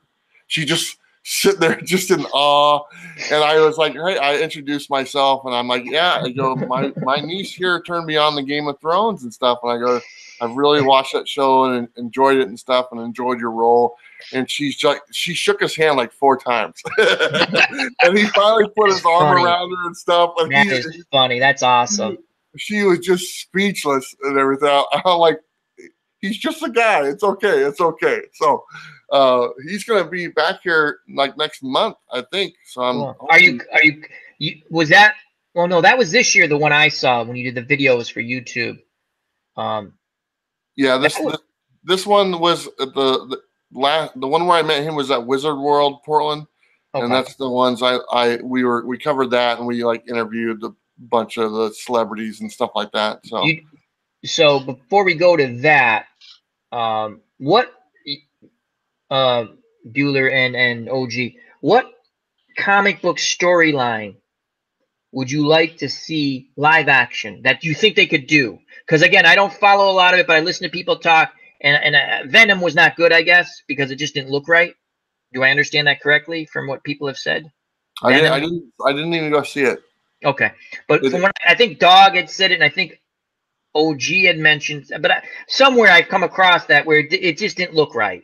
Yeah. And then what I can compare it to by just hearing people talk about it, I would say, is that like I Am Legend, where the CGI was just, it wasn't horrible, but certain things didn't look good. So what live action, again, with obviously some CGI in it, do you want to see? What storyline in a comic that you don't think, or maybe there's none, that maybe they've hit everything? No, there's a bunch more. There's Devin, what do you think? Oh, for me, it'd have to be Longshot and the Mojoverse Revolution. I mean, very small character that, if you blinked in the 80s, you'd have missed him. He was in the Uncanny X-Men for, I think, 6 issues, had like a 4-issue miniseries of his own, and then, a couple years later have some. But I always loved Longshot. I just thought he was an underused character and an underused character concept. And then when he went into the whole revolution thing of fighting the the Mojos, that was, and fighting against Spiral, that was with as bizarre as the Mojoverse was, and Spiral having her 6 arms and all the blades that she used all the time, and yeah, that could be done in today's. It couldn't have been done back in the 80s. The technology just wasn't there to do, but it could be done today. So yeah, I've always had a soft spot for Longshot in my heart. So that's what you'd like to see done. Oh yeah. Now, do you have any idea of who you want to play that part?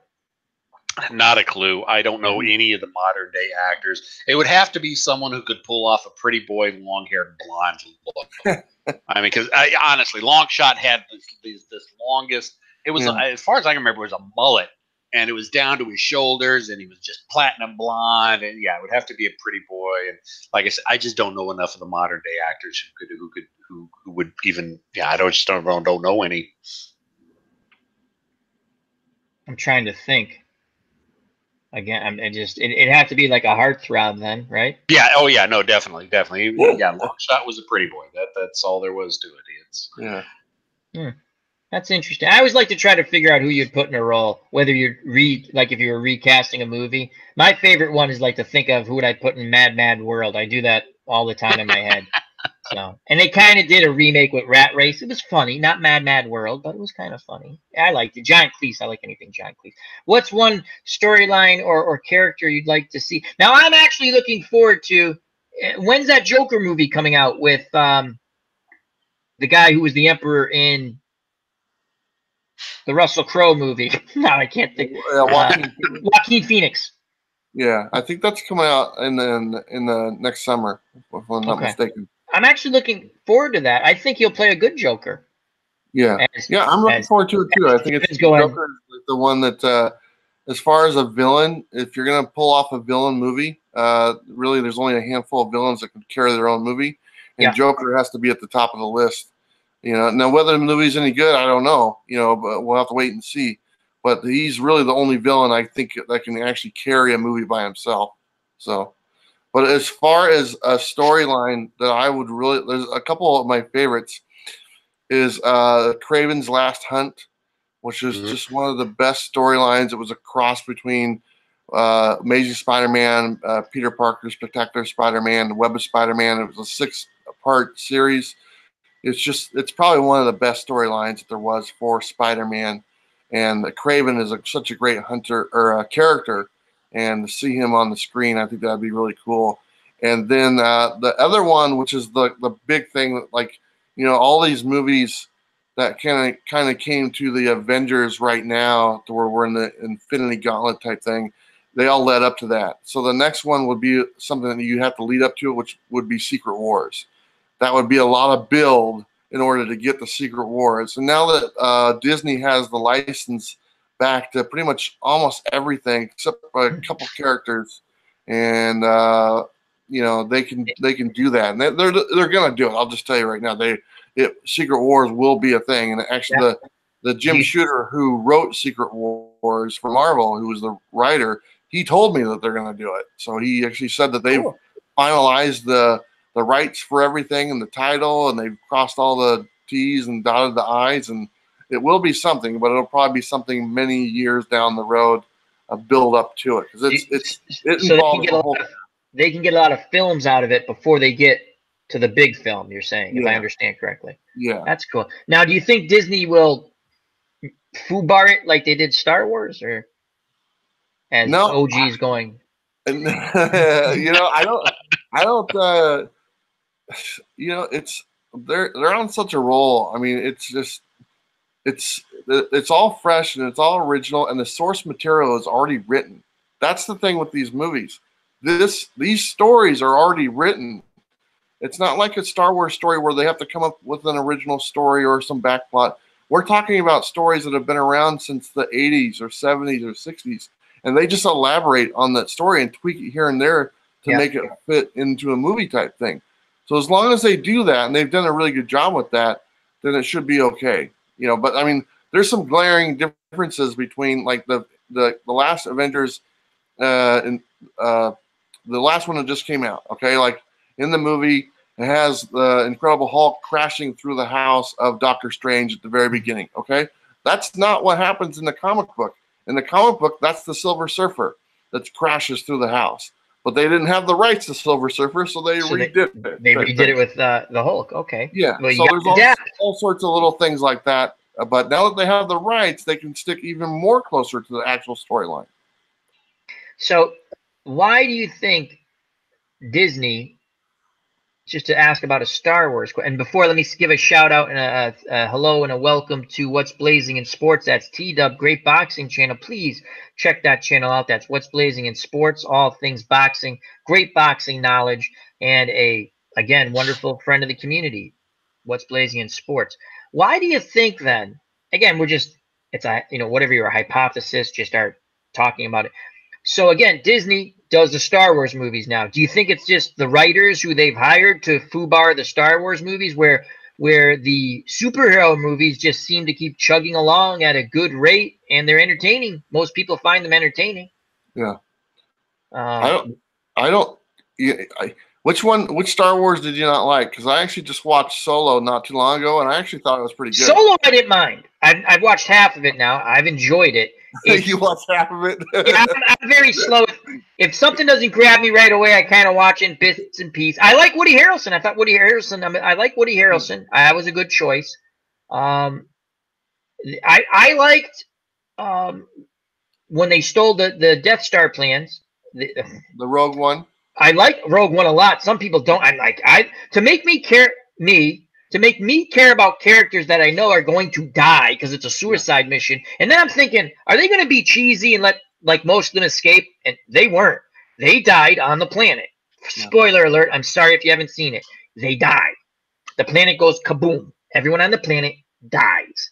I liked Rogue One. I could not get into. I'm assuming the one that people are probably having the hard time with was the second one, as part of the new trilogy. That was when Luke milks that thing on the island. Yeah.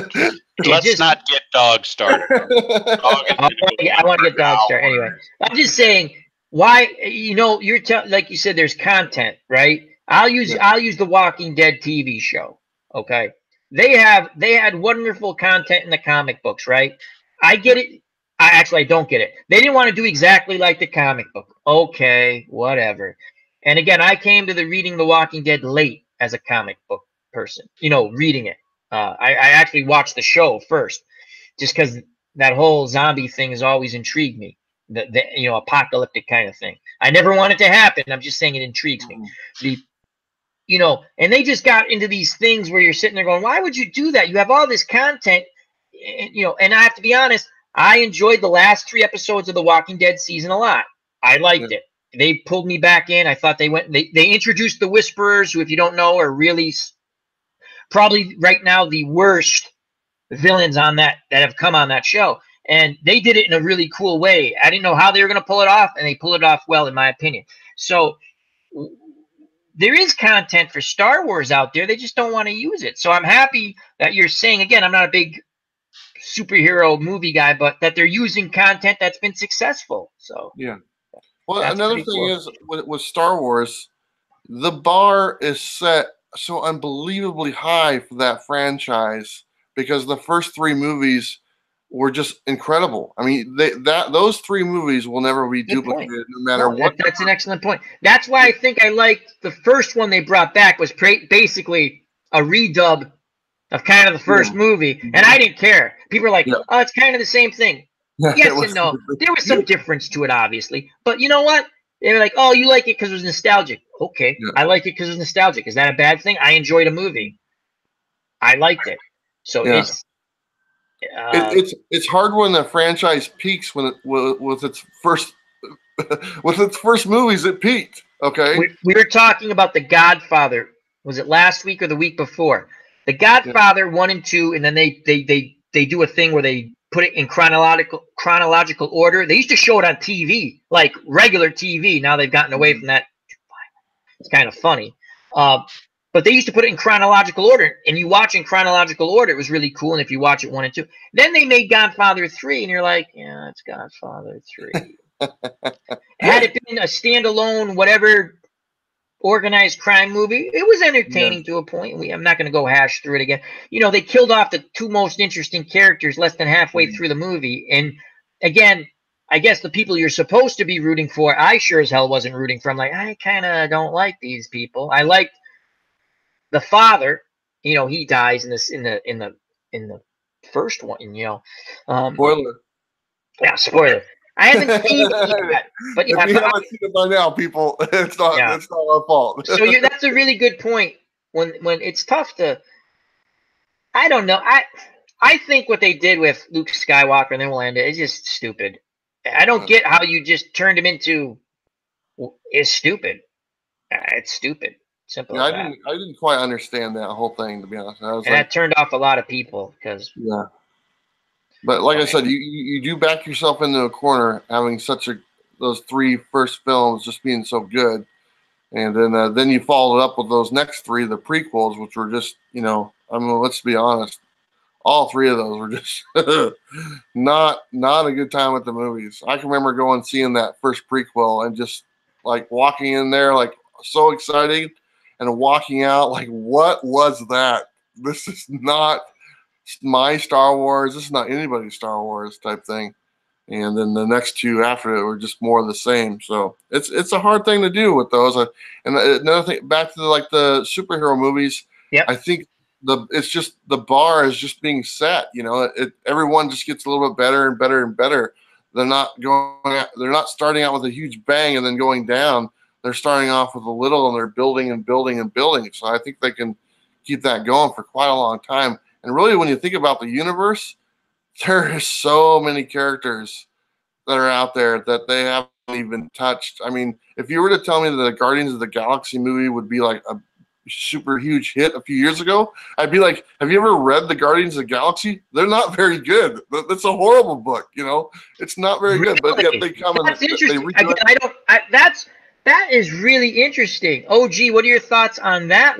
That's interesting to me because I'll tell you the superhero movies I've liked. I liked the first Guardians of the Galaxy. I enjoyed that a lot. It made me laugh. It was very entertaining. I'm rooting for a raccoon that talks, and and the walking tree. But they were really, you could relate to them. Oh, go ahead, OG. I'm sorry. The biggest thing you have to understand about the Guardians of the Galaxy movie is those characters are not who the original Guardians were. Yeah. If you actually if you watch the second movie, Sylvester Stallone's character, he's one of the right at the very end. I think it's even after the credits. He's getting there together with all these other people, and you really have to know comic books to know that. But Sylvester Stallone's character and the group that he's with there at the very end, those were the Guardians of the Galaxy. Yeah, back in the 70s. Original ones. Okay. Those were the original Guardians of the Galaxy. And like Brie Bueller was saying, they were not nice people. And then, of course, you had, Warlock. What the hell was his name? I thought Michael Rooker played a good character in that. Again, a likable bad guy. Was actually part of the Guardians of the Galaxy, the original team. He was the only one that was. I mean, he wasn't part of the team in the movies. Yeah, but he was actually part of the original Guardians of the Galaxy. In the comics, Yondu. He was fun. To me, that was a really fun character. Like, he's the pirate bad guy, but you kind of like, he might do. I'm Mary Poppins, bitches. Yeah, exactly. And but he was. I always liked a great actor, but yeah, I enjoyed that movie. So, and I liked Deadpool, the first one. I've not seen the second one yet. Entertaining to me. And I liked Kick-Ass, a comic book movie, because I love that movie. Yeah. Yep. It was a comic book. It was a comic book originally, yep. And that was a lot of fun. Yeah. What was that? Hit Girl? Unbelievable. Yeah. That was like, wow. That was cool. Hey, I just want to let you guys know real quick. We're having like a big windstorm outside, and the power's starting to flicker every now and then. So if I get kicked off there, I probably won't be able to come back. No, that's fine. If you got to go, that's, be safe. That's the most important thing. Yeah. I'm safe, but I'm if the power goes out, the router will go out and all that stuff. The computer will stay on, but the router and internet will be gone. No, I understand. That's hope the weather's not too bad there. We've had some crazy weather here too, but not we've had a ton of rain, and had it been snow, we would have been shoveling out to July. These past week and a half. So it has been unbelievable. Yeah, those are the movies I like. I mean, as a kid, I liked Superman. That's the other thing. No one likes Superman anymore. I hate Superman. How do you hate Superman? I like Superman. I've always liked Superman. I used to joke as a kid, and I still do it now. I go, Superman doesn't need anybody. If I was Superman, I make friends with Lex Luthor and go, listen, stop trying to kill me. I stop trying to kill you. We go our separate ways. We work together, whatever. And be like, okay. One of the things that I noticed, like in DC movies, and I haven't seen Aquaman yet, but like it's like with Superman, and I love Superman. I like Batman, but it's always they're always like it's like they don't want to be that character type thing. Like they're like, oh, it's a burden for them to be Batman.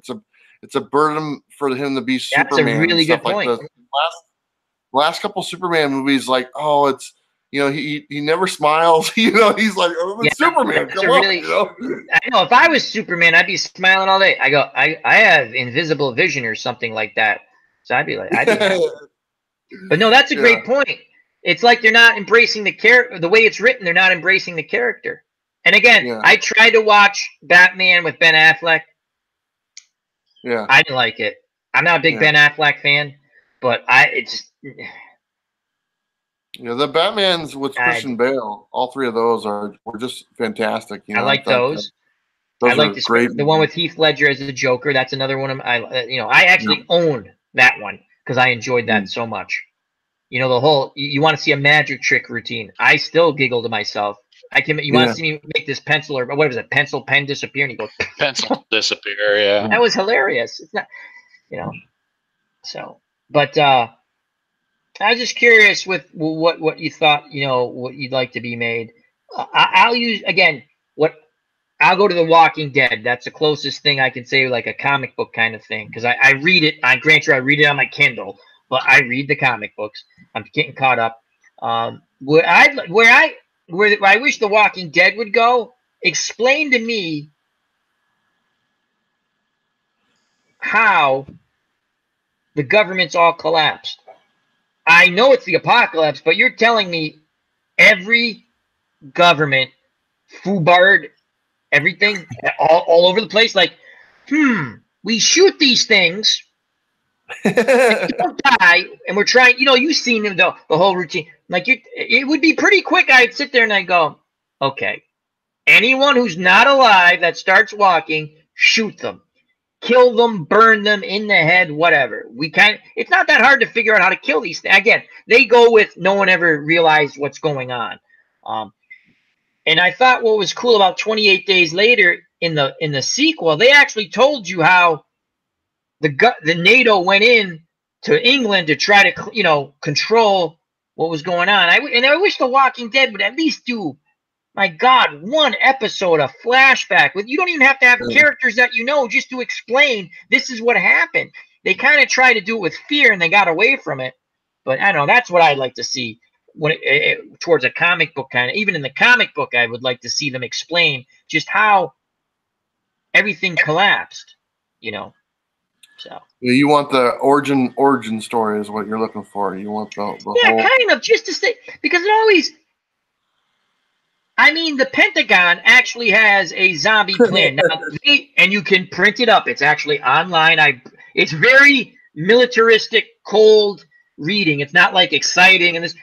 And again, they did that supposedly because I actually saw an interview with someone high up in the middle, and they did it as a sort of fun thing where you're preparing for this horrible disaster. So they did it like, well, what's the most horrible thing that could happen? A zombie apocalypse. And they, this is what would be done. It's kind of scary that they actually have a plan for it because you're sitting there going, do they know something we don't know? But actually, I don't have it somewhere in my pile. The Pentagon has plans for everything. For everything. It's unbelievable. Pentagon for the invasion of Canada. Yeah. Okay. Well, the Canadians are getting a little yippy. So we might have to do that. Next time we win a Stanley Cup, we're going to go up there. No. But yeah, they do have contingency plans. But it was the one, I forgot where I heard that. Like on the news, on one news channel years ago. I go, that can't be serious. And the person's like, this is serious. And they had the interview with the guy, and I went and I looked it up, and I printed it up. And I was it's really like, this is what happens if this happens. This is what we do. And then the next phase, it was kind of interesting. Doesn't that other show, that spinoff of The Walking Dead, didn't they kind of? I didn't really watch too much of it. Z Nation? No, it's the spinoff of the actual. Fear. They kind of did. Fear the Walking Dead. Yeah, they kind of did a little bit in the beginning, which I that's what initially got me involved in that show. And then I watched the whole first season. I'm like, yeah, this isn't retaining me. They just basically started doing The Walking, and I like The Walking Dead. I'm still there, so yeah. But I haven't watched it in a couple seasons. I can see where it lost people. I mean, my favorite character, not to make this a Walking Dead thing, we'll get off it. I like Negan. I like Negan in the comic. I like Negan on the show. You say everyone's like, oh, he's a horrible character. I go, if you see the backstory of Negan, is he a jerk and obnoxious? Yes. Is he murdering people in the beginning? No. He gets to that phase when no one will listen to him, and he sees all these people around him dying. And what happens in the comic, and I've not read the full backstory, but what happened in the comic was people just started following him because what he said kept them alive, and they went to him. My theory, and was proved to be right in The Walking Dead, was he went into a bad situation. He takes over because people started to follow him. He goes, okay, this is the way we're going to do it. And he basically, the people that were the worst of his crew, he kept them really close to him to keep an eye on them. That Simon, if you've not watched the show, guess what happens to Simon? Negan kills him at the end because he's an a-hole. And Simon, he's 10 times worse than whatever you think Negan is.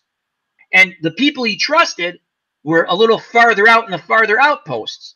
Thus, the guy who used to again, they're shaking down people. I get that. That's not nice.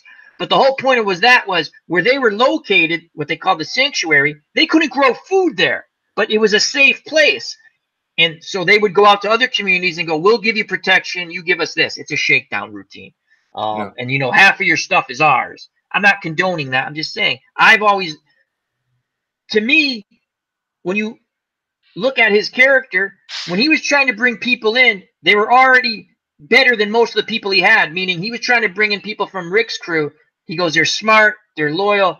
And again, they're not going to side with him. It's a story. I get that. But I still like the Negan character, and I'm wondering where they're going to go with that. So I hope they sort of follow the comic with that. Anyhow, that's my little Walking Dead spiel. And hope everyone's enjoying the show with OG, Bueller, and myself. What else is on everyone's mind? Anyone watch football? Anybody? I haven't watched football this whole season. I mean, I'm a football fan, but yep. I mean, when I get into something like I have this past year, I understand. I totally focus, and really, I'm a big sports fan and wrestling fan, and I haven't watched hardly anything, and I'm like, oh, I really want to, and stuff, and I mean to, but then my mind gets distracted, and absolutely.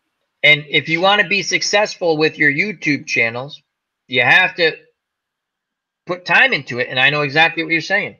Yeah, I know exactly whether you got 5 subscribers or 1,000 or 10,000 or 17,000, 100,000. You have to put time into what you're doing, and I understand exactly what you're saying. So, so if you want to do YouTube, think out what you want to do, and I think the most important thing, enjoy what you're doing. As Bueller has said, as Devin has said many times, you have to enjoy what you're doing. That's right. Because you're not making, if you are making money off this, God bless you. If you're a mega channel making a lot of money, God bless you. But if you're just doing it for fun and trying to get your entertainment out there and hoping that maybe, I think everyone in the community we're in, we'd all love to be millionaires. I can't believe anyone said, no, I don't want to be that. No, everyone wants to make money doing what they like. As Comics with Bueller says, and OG's nodding his head in agreement. You want to do something you like. Ron Chuckett said it. Nobody wants to go to a job and not enjoy what they do. No. And a lot of people, we do that. I mean, I like the people. I did it for many years. You do what you got to do to pay the bills. That's the way it is. So if you can do something, you got to enjoy it. If you like to show card collecting, we have Westbrook cards, and before we had Cav, and I can't remember the name. I'm sorry. It was Cavo, I think. Cavs fan or something. He's a card collector. Or you have the Dog Show who likes to do entertainment. What's Blazing in Sports with T-Dub Boxing. OG who does strategy. Beatles fan, baseball. Clinton Parks baseball. I do sports sims. I do our little talk show with chats. It's fun. You got to enjoy it. Mm-hmm. When you're not enjoying it, just take a break or stop. You know, so you got to enjoy what you're doing. I think if you show that you're enjoying it, it feeds off to the people who are watching it. That's right. And you're gonna have negative people who just are negative, who will do whatever. Ignore them. Don't worry about them. They lead sad lives. One of my favorite videos, I got an itch on my foot, sorry. One of my favorite videos that Bueller did was the thumbs down video. That was funny. With your friend, that was awesome. Yeah, that's actually my nephew. That's your nephew? That's my nephew. Jeff, right? Jeff, yeah. Because Jeff the other actually, Jeff is your friend, yeah. He's actually my that's his middle name, and he's my nephew. He's a big fella. He's a very big. He's about 6'9", about. And you're 6'6", I believe. I'm like 6'5". 6'5". And he a tag team of you and him on my Fire Pro Wrestling. Yeah. So. But he's getting married this year, and him and his awesome. That's asked me to preside over the wedding. So I'm cool. Looking forward to. I got to get ordained, and I'm really looking forward to doing it because they're really great people, and it'll be a lot of fun. I've never done it before, but I'm sure up there. That's gonna be awesome. Sorry to interrupt. I just want to say goodnight to U.S. Patriot 4163, another wonderful content creator, military strategy channel. Check him out. I'm sorry, I just wanted to say goodbye. No worries. Good night. So that's awesome. So is he gonna have a theme wedding? Food? I don't know. Food for the theme. Yeah, food. I get it. The more the better, right? We're big guys, so. Well, I talk to him. Awesome. That's great. That is great. Yeah. Cool. He hasn't been on any of the videos lately. He's kind of doing his own thing and everything, and I get it. I had some really great help at the beginning and stuff, and and I appreciate that. But he's not a comic book guy at all. And my niece Taylor. That's what made it like funny to me. Not funny. I mean, funny in a good way. Where he was just looking up. Yeah, no. That's exactly what it was. Like it was a great. You guys had and again now it makes more sense. That's that's your nephew and stuff. While we have two excellent content creators on the chat, what do you find when you started out? What was the most difficult thing? Obviously, getting your I don't want to say views, but your entertainment to be watched. That's always difficult, even now. But what was one? Is it what content do you want to do? Is because you have to do, what was Devin? We'll go with you first, and then Bueller, and then we'll start wrapping it up. Or if anyone wants to talk about anything else in the chat, maybe we'll do a quick trivia thing. Devin? When you first started doing YouTube, or even now, what do you find to be? Is it difficult? Time. What I'm going to do? Well. Time. I have no issue with time. Okay. I work. But anything. I was just giving an example. But it's content. Is what am I going to do next? I mean, I've got. You would think that with the 35 plus years I have in historical wargaming, I wouldn't run out of topics. But I also got to realize there's a lot of stuff that I have that just don't make for good, stellar solitaire play. So I got to try to shift through what I want to do with what I think can pull off versus what I'll enjoy. That's the big one. There's been a couple times. It's been more than a couple times. I've recorded stuff, but about halfway through the video, it's like this isn't clicking for me, and I never publish it. I never put it up onto the video because if I'm not having a good time with it, I know my audience isn't going to have a good time with it. Well, that's the biggest hurdle I have to overcome is content, and that's why I say so often. It's like, what I got coming up? I don't know. I'll figure something out. I mean, I literally don't know from week to week. When I start a project, it's like, cool, I got this project. What I'm doing after that, whatever. I'm sure something will come to me. No, that's an excellent point, because that's always the you know, you have to enjoy it, and you have to enjoy what you're doing. And if you think it's not clicking, you know, my one of my big things is when you're trying to figure out what's going to work to help grow your channel, grow the community and stuff like that. And it's sitting there going, well, okay, like it works for a while, and they're like, well, why did those go down? And you're just trying to figure that out. But I'm just interested in if there's people who want to YouTube. I think this is some good info. So Bueller, what do you find? What was it? How, when you started, or now, or whatever? What do you find that's difficult? Difficult was just trying to stand out from the crowd type thing. Yep. And I looked at it, and I just like my third or fourth video in, I was like, this isn't for me. I didn't like it, and I was like, really? Because it was just basically the same thing everybody else was doing. And then you know, it was just like a show and tell of some books and stuff. Not that there's anything wrong with that, but if I was going to do something, I wanted to do something different. And I just basically sat down. I said, okay, what can I do that's different that people haven't seen, that might I'll enjoy doing, and they'll enjoy seeing a different take. And so I was able to come up with a few ideas that, you know, really kind of stood out from other people, and I just kind of took it from there. And I think that's really hard to do. My dad always said, try to come up with an original thought, because it's one of the hardest things to do, is to have an original thought and make it happen. And I mean, a couple of things, like I did a couple of sign language videos, and people really liked the sign language videos. That was your niece, right?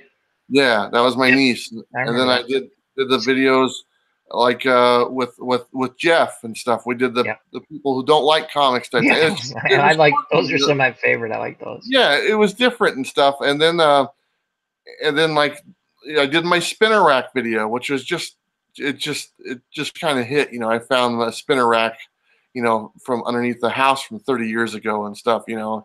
But it was just things like that. And once I was able to establish a little bit of the identity and stuff, then I can go, okay, now that I've put my stamp on there, I can kind of get to some of the other things I want to cover type thing.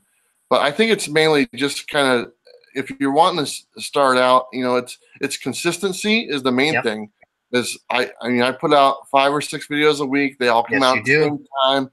They're all serialized. You know, people know when they're supposed to come out and stuff like that. I think that's really important. I think it goes a long way. Something I do. I mean, I stream mostly most every day, but you know, it's what I have projects going. That's a great point. Consistency, which I think I'm consistent. It's just I don't say this is what's coming up, because I'm like, I want to do this now. You know. Yeah, people watch YouTube like television now. It's more like television, and television was always on the schedule. So I kind of look at it that way. It's like 8 o'clock on Thursdays with Seinfeld. I knew 8 o'clock that was my day to watch Seinfeld, you know, type thing. And I kind of like when I do my coffee videos. Those are 5 o'clock on Mondays every morning. It's the same time every single time. You know, my live streams are 5:30 p.m. on Friday nights every Friday, and people set their clock to it. You know, and I try to tell people that, you know, it's like, hey, it's a really easy thing to do. And it does make a difference. And another thing is, I don't double up videos. A lot of people will do that, and they'll be like, oh, there's a video out this morning and there's another video later in the day. I always try to let my videos have their lifespan and find their audience. And like when I know one of my bigger videos that'll get like 3,000 views, you know, pretty quickly, I give that its own day and then another day and a half type thing, because I know that, you know, I let them breathe. I put it to you that way. And it does make a difference. This is all good info. And again, if someone's watching, I just curious, because, you know, I'm a novice at this, and the way I approach it is just grind. When I say grind out, I enjoy it. Don't get me wrong, but it's like grind it out, keep putting content out. What I've noticed with my channel is like if I leave something, like I said, okay, I did a video on whatever sports sim and I did it a day ago. Now I won't do another one for 2 days. I watch my views go right down. It just seems that's the reason why I live stream. I did when my channel got whammied because of me.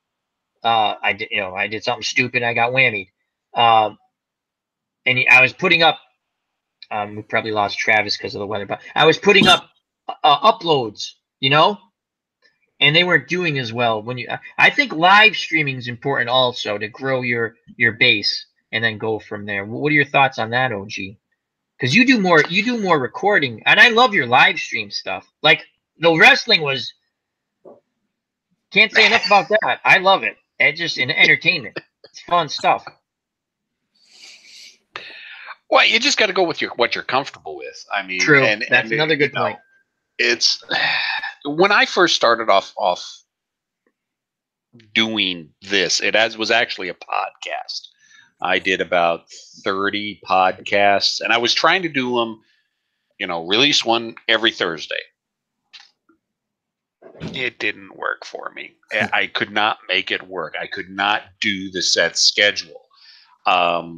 Partially because, I've got the things going on around here, but also just sometimes I get distracted real easy. It's like you were saying earlier, squirrel. I tend to get distracted. So I think one of the hardest things is just finding what works for you. And that takes time. I mean, I don't know how many iterations I went through when I first started recording before I found out what worked for me. And once you find what works for you, then it becomes easier. But that's the trick is finding what works for you. So I thought the podcast would work for me. It didn't. So I started doing the videos, and the videos worked for me. But if you go back and look at my original ones, it's taken me a while to get my shtick. And you also got to have a shtick. You got to have some kind of hook that people will remember you by. And we all know what my shtick is. So comments, questions, concerns, please leave questions, comments, concerns, complaints, criticisms. Leave them below. I'll see you next time. Yeah. Well, that's my indie shtick. I also have my beginning. I love that. I look forward to that. I'm sad the video's over or the live stream, but I look for. It's funny. When I go back once in a while, I look at some of my first stuff. I'm like, oh my god, that's bad. I do the same thing. I'm like, that's awful. And I'm sitting there going, wow. But they're like all my children.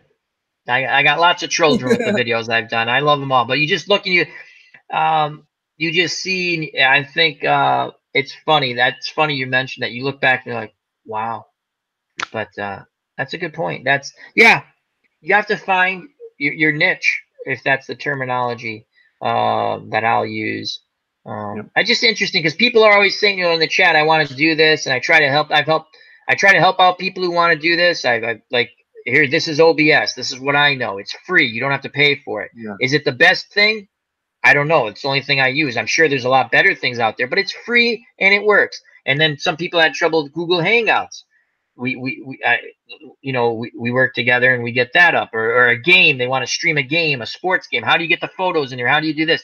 OG can tell you. I don't know if you've seen. I mean, some of the funniest thing. I look back, I'm like, God, I'm trying to show people how to do stuff, and because I don't know how to bring certain windows up really quick, and I don't want to bring up an OBS, you have to bring up different windows. And I know there's ways to do it. I just don't know how, and it'll take me longer to figure that out. I'm like, okay, I'm trying, but I think. While I have you two guys in here, I'm trying to think of questions. And if anyone's in the chat and you have questions about streaming, we have Comics with Bueller, we have Devin, the OG, and myself, and you have some people here who will give you good advice, especially Bueller, on how to grow a channel. And you don't have to be controversial. You can just be positive and watch your channel grow. And if you have people who are going to be negative, you just ignore them. That's how they get their little thrill. And you know, I learned from Bueller. Thank you for watching. It's still a view. Yeah, yeah. You know, it's another couple little things that kind of get, and this kind of pertains to comic books, because I have a lot of people who do like want to do comic book YouTube videos and stuff, and they are doing them, and like, oh, you know, do you have any advice for me? I get asked all the time and stuff like that, and you know, I like there's some simple things that just get missed that I'm surprised that people miss them. And like, you know, if you're going to put a video out and it's about comic books, you need to have the word comic or comic books in the title. Every time. Absolutely. I learned that with whatever you do, try to be consistent with your titles, because in the search engine, if someone, then a bunch of your stuff is on the side, or it's yes, go ahead. I'm sorry. That is absolutely right. But I get like people like, and if you look at my videos, 99% of my videos have both the words comics and comic books in the title. I mean, they're both in there, and almost every one of my videos. And I do a lot of research on tags. Tags are actually really important. Absolutely. And a lot of people don't know that, like, the tags really only work if those words are in your title. And I mean, they do work a little bit, but they work. It's like a multiplier if the tags are in the title. So that's usually a good point. You know what? That's something I did not. I have tags that are also in my title, but then I put other ones too that I think relate to it. That's a good point. See, So if you take, like, I'll take a title of a video, and the video will be new comics for, you know, August 2018, and then at the end of the title says weekly picks type thing. Okay, so like my tag will be like new comics, and another tag will be weekly picks for new comics. So what it is, it's a mashup of the words that are arranged differently. That's what my tags are, and that's how come they rank very high. And it's if you go to YouTube, and I'm very proud of this. I'll just be honest. If you go to YouTube and you type in new comics or new comic books, I'm like 10 out of the top 20 search. That's awesome. Every single time. And it's because I've taken the time to figure out, you know, what works. And obviously I want to get my message across to as many people that want to watch it, you know, type thing. And all those little things, it's not secrets. No, it's out there. You can actually do research on what works. And that's how I learned about certain tags. Now, you just told me something that's good information you want to have, and I do, but you want to have in your title the same thing, your tags, similar, if not the same, as what's in your title. They have to be the same, because that's going to get a little more exposure on the search, I guess. Like if you had a video and yours is you know, like let's say you're doing one on a football game, like Cleveland against Atlanta type thing, and in your tag you would put like, okay, your title says Cleveland against Atlanta, and a tag would be Atlanta against Cleveland type thing. It's a different combination of the word, because your title is actually a tag itself, and that's the first search result for that thing. But then your tag is a combination of all the words that are in there, just separated in different types of things. So it's even the way you have it, the structure. So if you went again, say Atlanta versus Cleveland, but yet you in the tag you went Cleveland versus Atlanta, it's similar but not the same. Yeah, that's good info. That is, you know, again, these are things, and now I do mimic that, but that's good information, because that's really good stuff. Because tags are really important.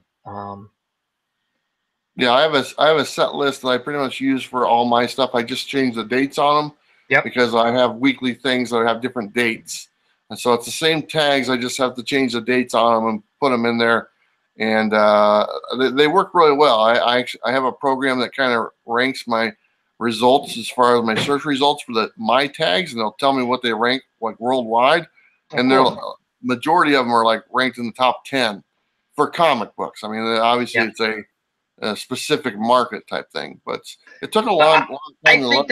I think that community is growing. I come by, I watch your videos, I try to jump in live streams when I can, and you just see how much it's grown just for your channel. But you see all these other channels, and I think you're a big part of it. I think, again, the positiveness, the good vibes, we'll say, that you put out, the helping hand you put out to that community is incredible. We're doing the same thing with here in our community. We're a bit more eclectic with a lot of different things, but we're doing the same thing, and I just think it's wonderful. As we're going to start, it's almost 2 a.m. here. We're going to start winding it down. You know, do you want to play trivia, OG? Sure, let's do some trivia. All right, we'll do a little trivia. We'll wind down, and then we'll see what's coming up on everyone's channel. So bear with me a moment as we're going to hear the ding, ding, ding, or the Let's see what we'll go to on the trivia. What I like about this trivia site, I'm not going to tell you what it is, where it is, so no one can cheat. Because I get the answers wrong, and I got it in front of me. So, I like that they give that little explanation. So we've done sports trivia. Let's not do sports trivia. There's a lot of the subjects are Bible. That would be interesting. Celebrity trivia. We did a little comic book trivia. They don't have. Let's do music trivia. All right. Do a little music trivia. We were going to do geography. You want to do geography, really? All right, we'll do geography. We'll do a little geography. Then we'll do a little music, and then we'll have some final comments with if anything comes up in the chat. Thank you, everyone who stuck it out, who was here, and just enjoy and have a good time. That's all. That's all we ask. I appreciate everyone's time. So geography. I know it's in here. I saw it. Geography trivia. Here we go.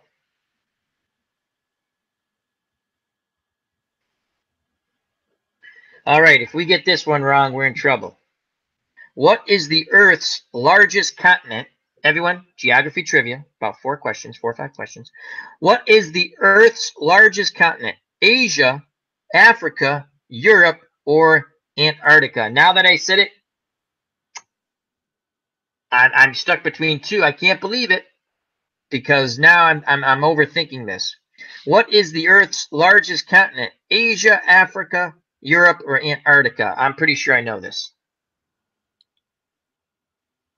We have Africa by Dog Sidious.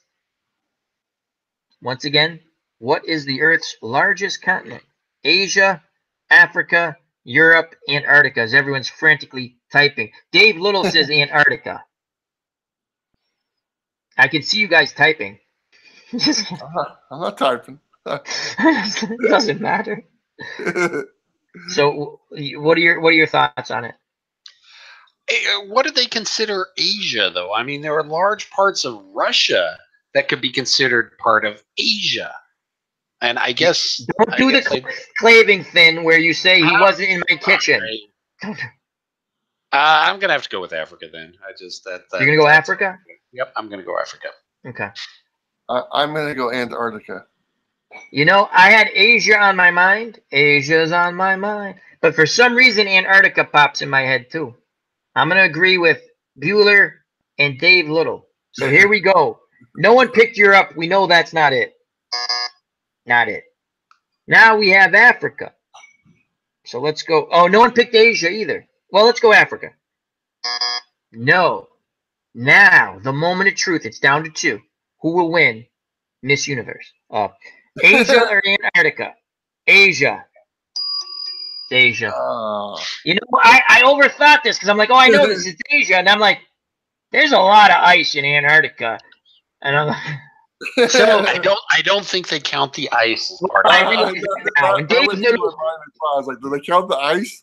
yeah, Dave Little, when he put Antarctica, I doubted myself right away. I went, Antarctica. So, the dog show says Asia, Africa, North America, South America, Antarctica, Europe, and Australia. Yes, not the question, but yes, bonus points. All right, on to the next one. Currently, Asia is the Earth's largest continent at approximately, I'm not going to read how big it is, it's big. However, continental drift theory suggests that continents have moved. Yeah, we know that too, Spartacus. We know that. Okay, what razor-thin country accounts for more than half of the western coastline of South America? Oh, I know this. This I'm not changing. I know this one. What razor-thin country accounts for more than half of the western coastline of South America? Chile, Peru, Bolivia, or Ecuador? Once again, Chile, Peru, Bolivia, or Ecuador? I know my answer, and I'm pretty sure it's right. And I'm not changing it no matter what Dave Little puts in there. You're not going to skew me this time, Dave Little. The question, what razor-thin country accounts for more than half of the western coastline for South America? Chile, Peru, Bolivia, or Ecuador? Dog Show says Bolivia. I'm gonna go with Peru. I gotta go with Peru. I'm torn between either Peru or Chile, but I think it's Peru. Okay. Peru. Now I'm doubting myself. It was a guess. All right. So and Dave Little says Chile. Last call for alcohol on this question. What razor-thin country accounts for more than half of the western coastline of South America? Chile, Peru, or Bolivia, or Ecuador, sorry. I'm going to say Chile. So we have Bolivia. Let's check that out. No. We have Peru. No. It's between Chile and Ecuador. We have Chile. Chile. Yeah, like it's right down pretty much the whole coast of South America. I know that one. Why don't you ask like what the capital of Oregon is? How about that? What is the capital of the state of Oregon? I'm gonna phone my friend Comics with Bueller and the OG Devin. Tell me. Beaverton. Salem. Beaverton. Salem. This is like you put your peanut butter in my chocolate. I love it. It's Salem. It is Salem. Salem. I just like Beaverton. Why do you like Beaverton? Because it's a cool sounding name, Beaverton. Did you? What about you ever been to Dufur? Beaver. I have not. You ever been to Dufur? Duford. No, there's a place called Dufur, and there's also a place called Boring. So if you want some pretty cool spots, Dufur or Boring. We're gonna name our next town Kicking the Nuts. You don't? Yeah, exactly. Have you ever been kicking the nuts? What? All right. Couple more, and then we'll do a little music, and then we'll call it a stream. What river runs through Baghdad? The Euphrates, the Tigris, Karun, which is Karun, or Jordan? What river runs through Baghdad? The Euphrates, the Tigris, Karun, Karun, or Jordan? I have two ideas on this. And I think my guess would be this is just a guess would be Jordan. That's the only one I've heard of. Okay, OG. It's either the Tigris or the Euphrates. Yep, that's what I'm thinking. I just don't know which one. The Dog Show says Mississippi. I think you might be right. He could be right the way we're answering, but it could be. I'm gonna say the Euphrates.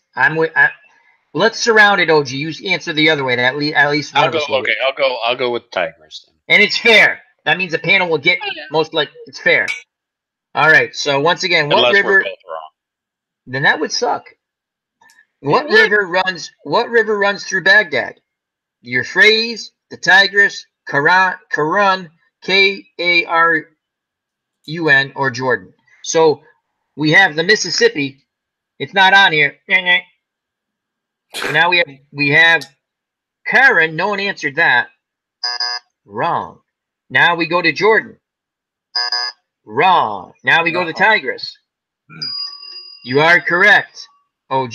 I was between the Tigris and the Euphrates. The Tigris runs through Baghdad. 1,150 miles of it. And the last geography question, as everyone's going, thank God. What country has the most natural lakes? Ooh. What country has the most natural lakes? Canada, India, the United States, or Australia? What country has the most natural lakes? Canada, India, the United States, or Australia? I have a wild answer for this.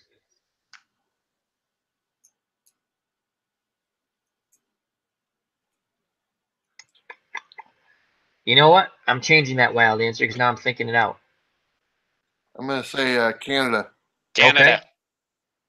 Let's wait for the chat, see if anyone has any. Called the land of 1,000 lakes for nothing. Well, you just skewed my answer. Canada. Dave Little says Canada. Canada. Everyone says Canada. It's Canada. They make good ginger ale. I like it. All right, here we go. Australia. No. India. No. Don't go swimming in any lakes if India has them. They have crocodiles. Don't do it. United States and Canada. We will go with Oh, Dog Show says U.S. We have dissension in the crew. We'll go Canada. Ding, ding, ding, ding. Hey, look at All righty. Now on to music. that. And I'll butcher those just as much as these. Oh, we're going to be okay. It's going to be okay. No, we're not. Yes. We're not okay. We have the Dog Show. He knows this stuff. We have Bueller. He knows things. I know things. He knows things. You know things. All right, here we go. Music, and then we'll have our final say in a fun chat. Where's music? Next week, we'll do a couple of Bible questions. Dog will do good at those.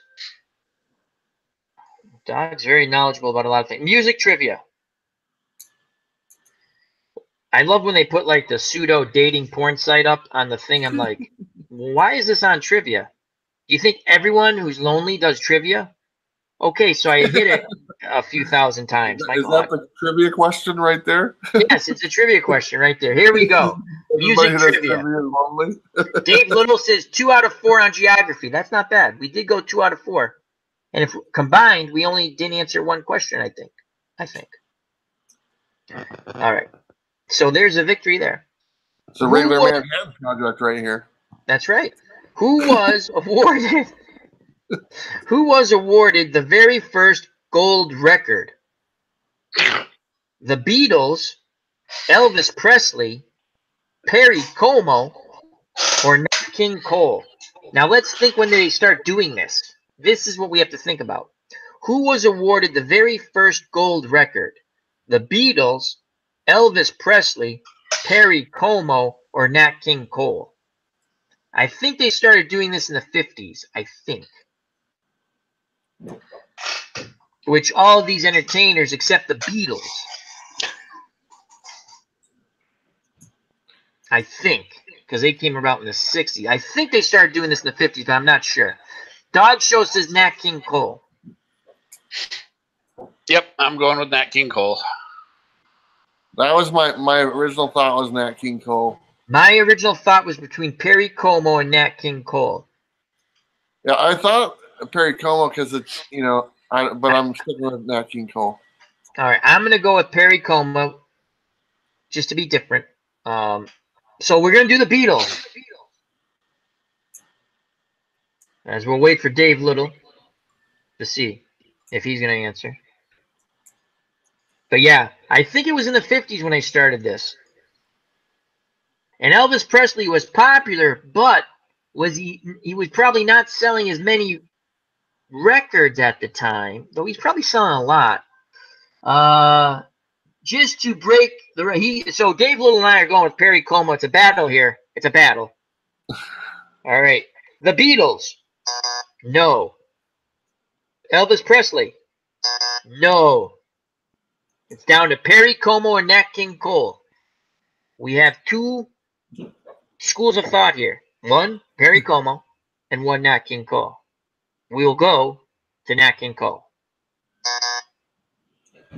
No. I change my answer. Yes, you can. Perry Como. You know, that stuck in my head because I watched a biography on him. Very interesting life. Very likable guy, Perry Como. And he made a ton of money. And he had the wonderful Christmas specials. Loved them. Along with Andy Williams. I thought I heard the same about Nat King Cole from his daughter. I thought she had. Well, he was very. He died a young man. He died of cancer very young. He was Nat King Cole, one of my all-time favorite singers. And here's the thing, Perry Como. Although there were earlier publicity stunts involving records sprayed with gold liqueur, the actual award recognized today as a gold record was first awarded to Perry Como in 1958 for his recording of Catch a Falling Star, which is a good song. All right. What pop singer is known as the Material Girl? Oh my God, if we don't get this. What pop singer is known as the Material Girl? Christina Aguilera, Taylor Swift, Britney Spears, or Madonna? What pop singer is known as the Material Girl? Christina Aguilera, Taylor Swift, Britney Spears, or Madonna? What were the options again? Christina Aguilera. He just wants to hear me read them out again. Taylor Swift, Britney Spears. Yeah, exactly. Or Madonna. I'm gonna have living in the material world. I'm gonna have to go with Madonna on that one. It's a tough one. I'm going out on a limb. I'm gonna go with Madonna. I was gonna say Cyndi Lauper originally, but she's not available, so I guess I'll go Madonna. Dave Little goes with Madonna. Dog Show goes with Madonna. I think you're all leading me down a dark path of incorrect. But I too will go with Madonna. Will we do any suspense? Will we do any suspense? No. Madonna. So, all right, two more. Oh, what Depeche Mode song was inspired by Priscilla Presley's book, Elvis and Me? What Depeche Mode? I'm just impressed I actually remembered how to pronounce Depeche Mode. That's awesome. What Depeche Mode song was inspired by Priscilla Presley's book, Elvis and Me? Sweetest Perfection, Strange Love, Personal Jesus, World in My Eyes. So the choices are Sweetest Perfection, Strange Love, Personal Jesus, or World in My Eyes. This is a guess. I think I know which one I'm going with just because of the title. So what Depeche Mode song was inspired by Priscilla Presley's book, Elvis and Me? Sweetest Perfection, Strange Love, Personal Jesus, or World in My Eyes? I'm going to go with Sweetest Perfection. Okay. Personal Jesus. So we have Bueller with Sweetest Perfection, OG and Dave Little in the chat, Personal Jesus. The Dog Show hasn't answered yet, as he's probably really just upset with Star Wars still. I'm going to go World in My Eyes. Oh, boy. I'm wrong. The Dog Show's Personal Jesus, only song I remember them by. All right, so no one picked Strange Love. And that's wrong. Sweetest Perfection, I think Bueller picked that. Yeah? No. I picked World in My Eyes, and now we have Personal Jesus. And everyone's like, Al, you're always in it to the end. Because I'm not going to hit the one I do right off the bat. I want to be there at the end. It's my game show.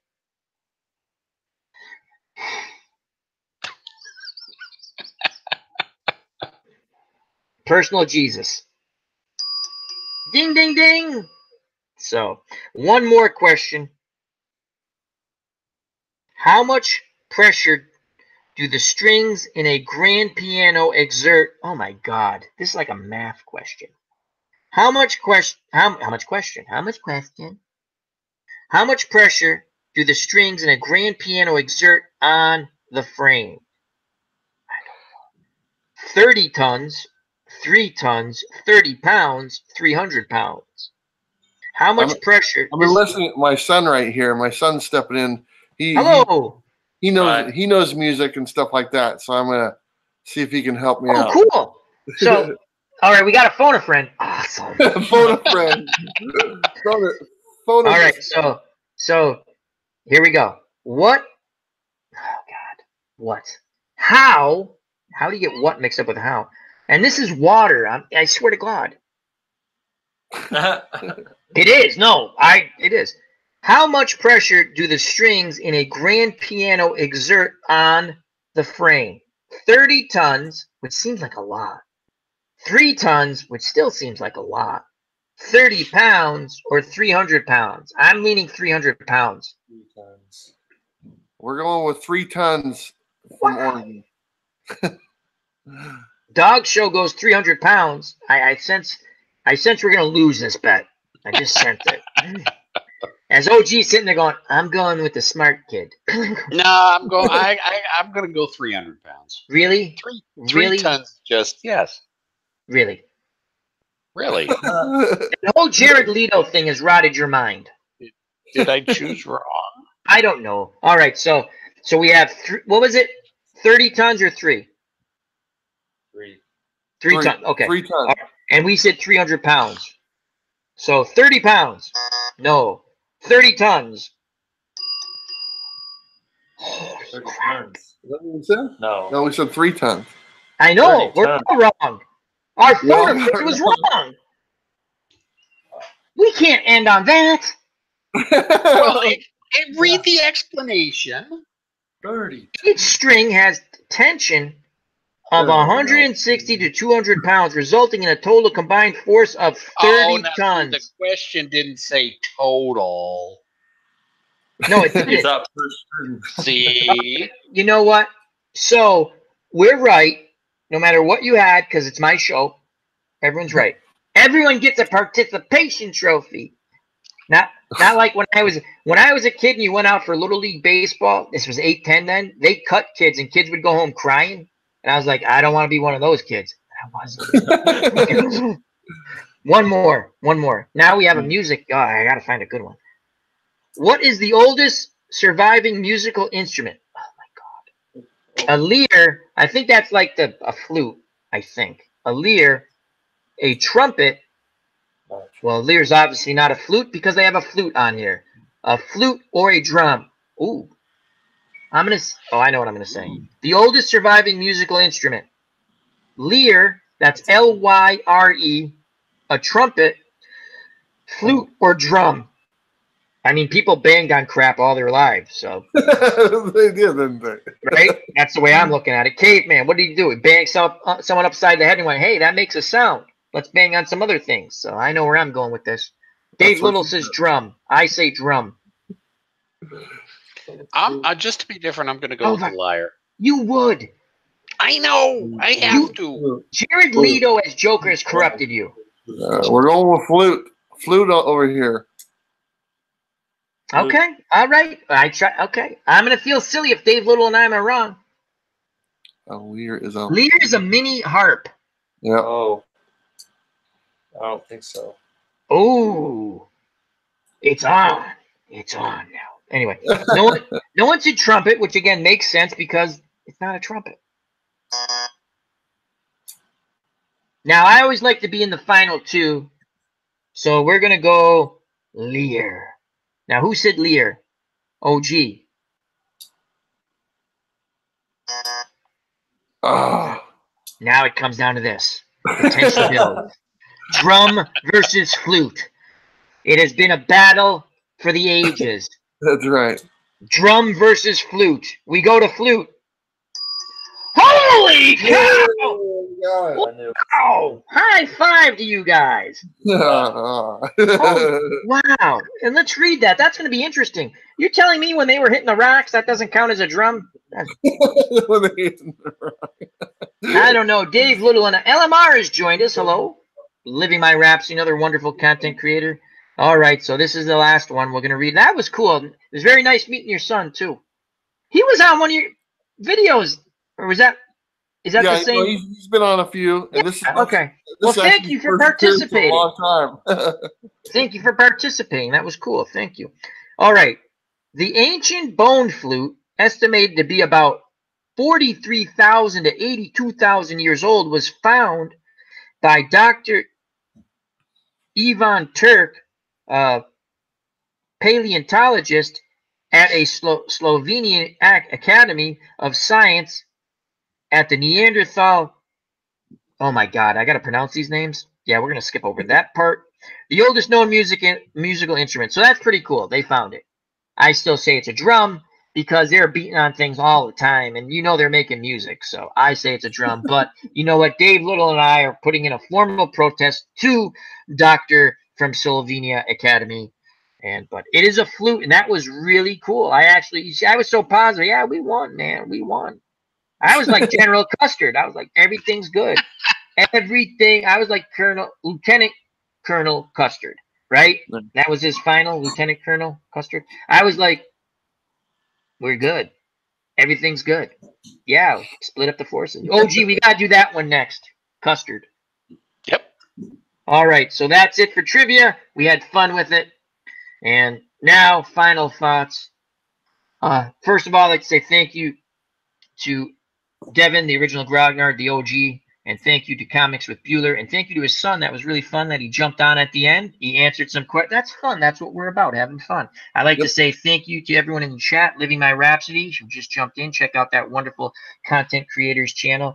Game of Thrones, Doctor Who, Doctor Who, and Westworld, and much more. She's also an author. Thank you to Westbrook Cards.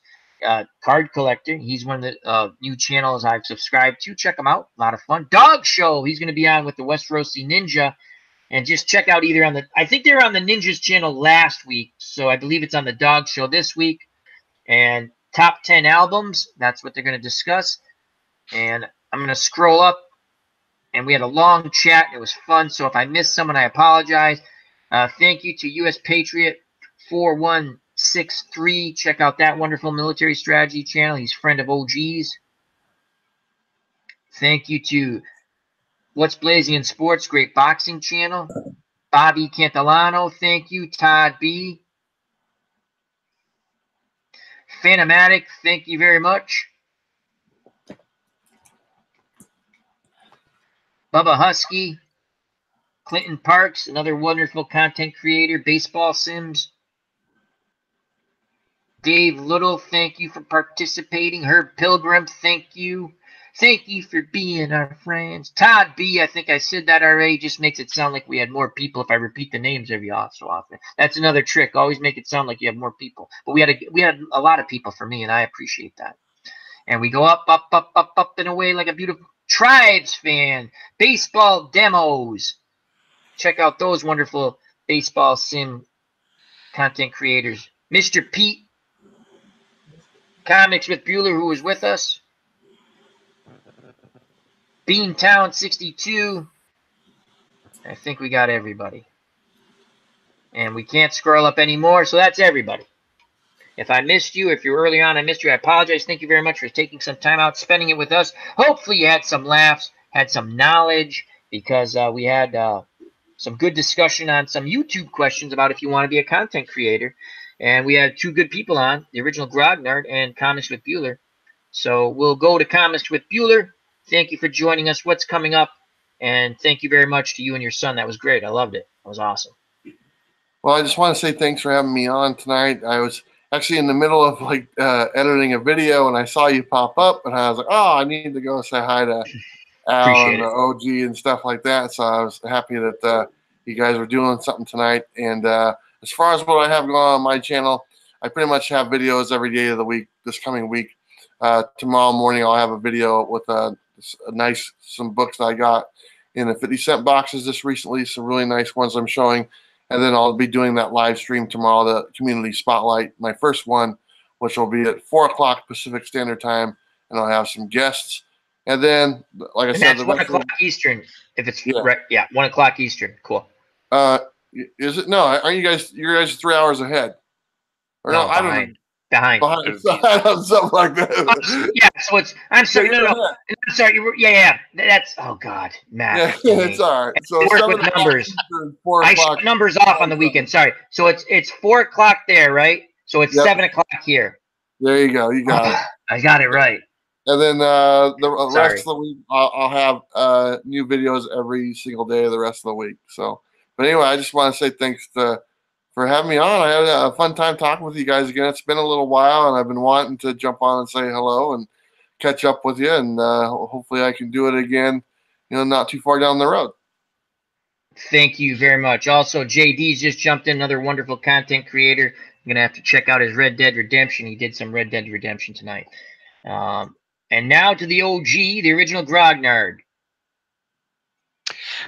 Going back to doing some Hex Encounter wargaming on the actual tabletop. I've been doing way too much stuff on the computer here lately. I need to get back to my roots, as it were. We're going to be doing a Lock and Load, World at War from Lock and Load, which is a Cold War gone hot 1985 Warsaw Pact versus NATO platoon scale warfare.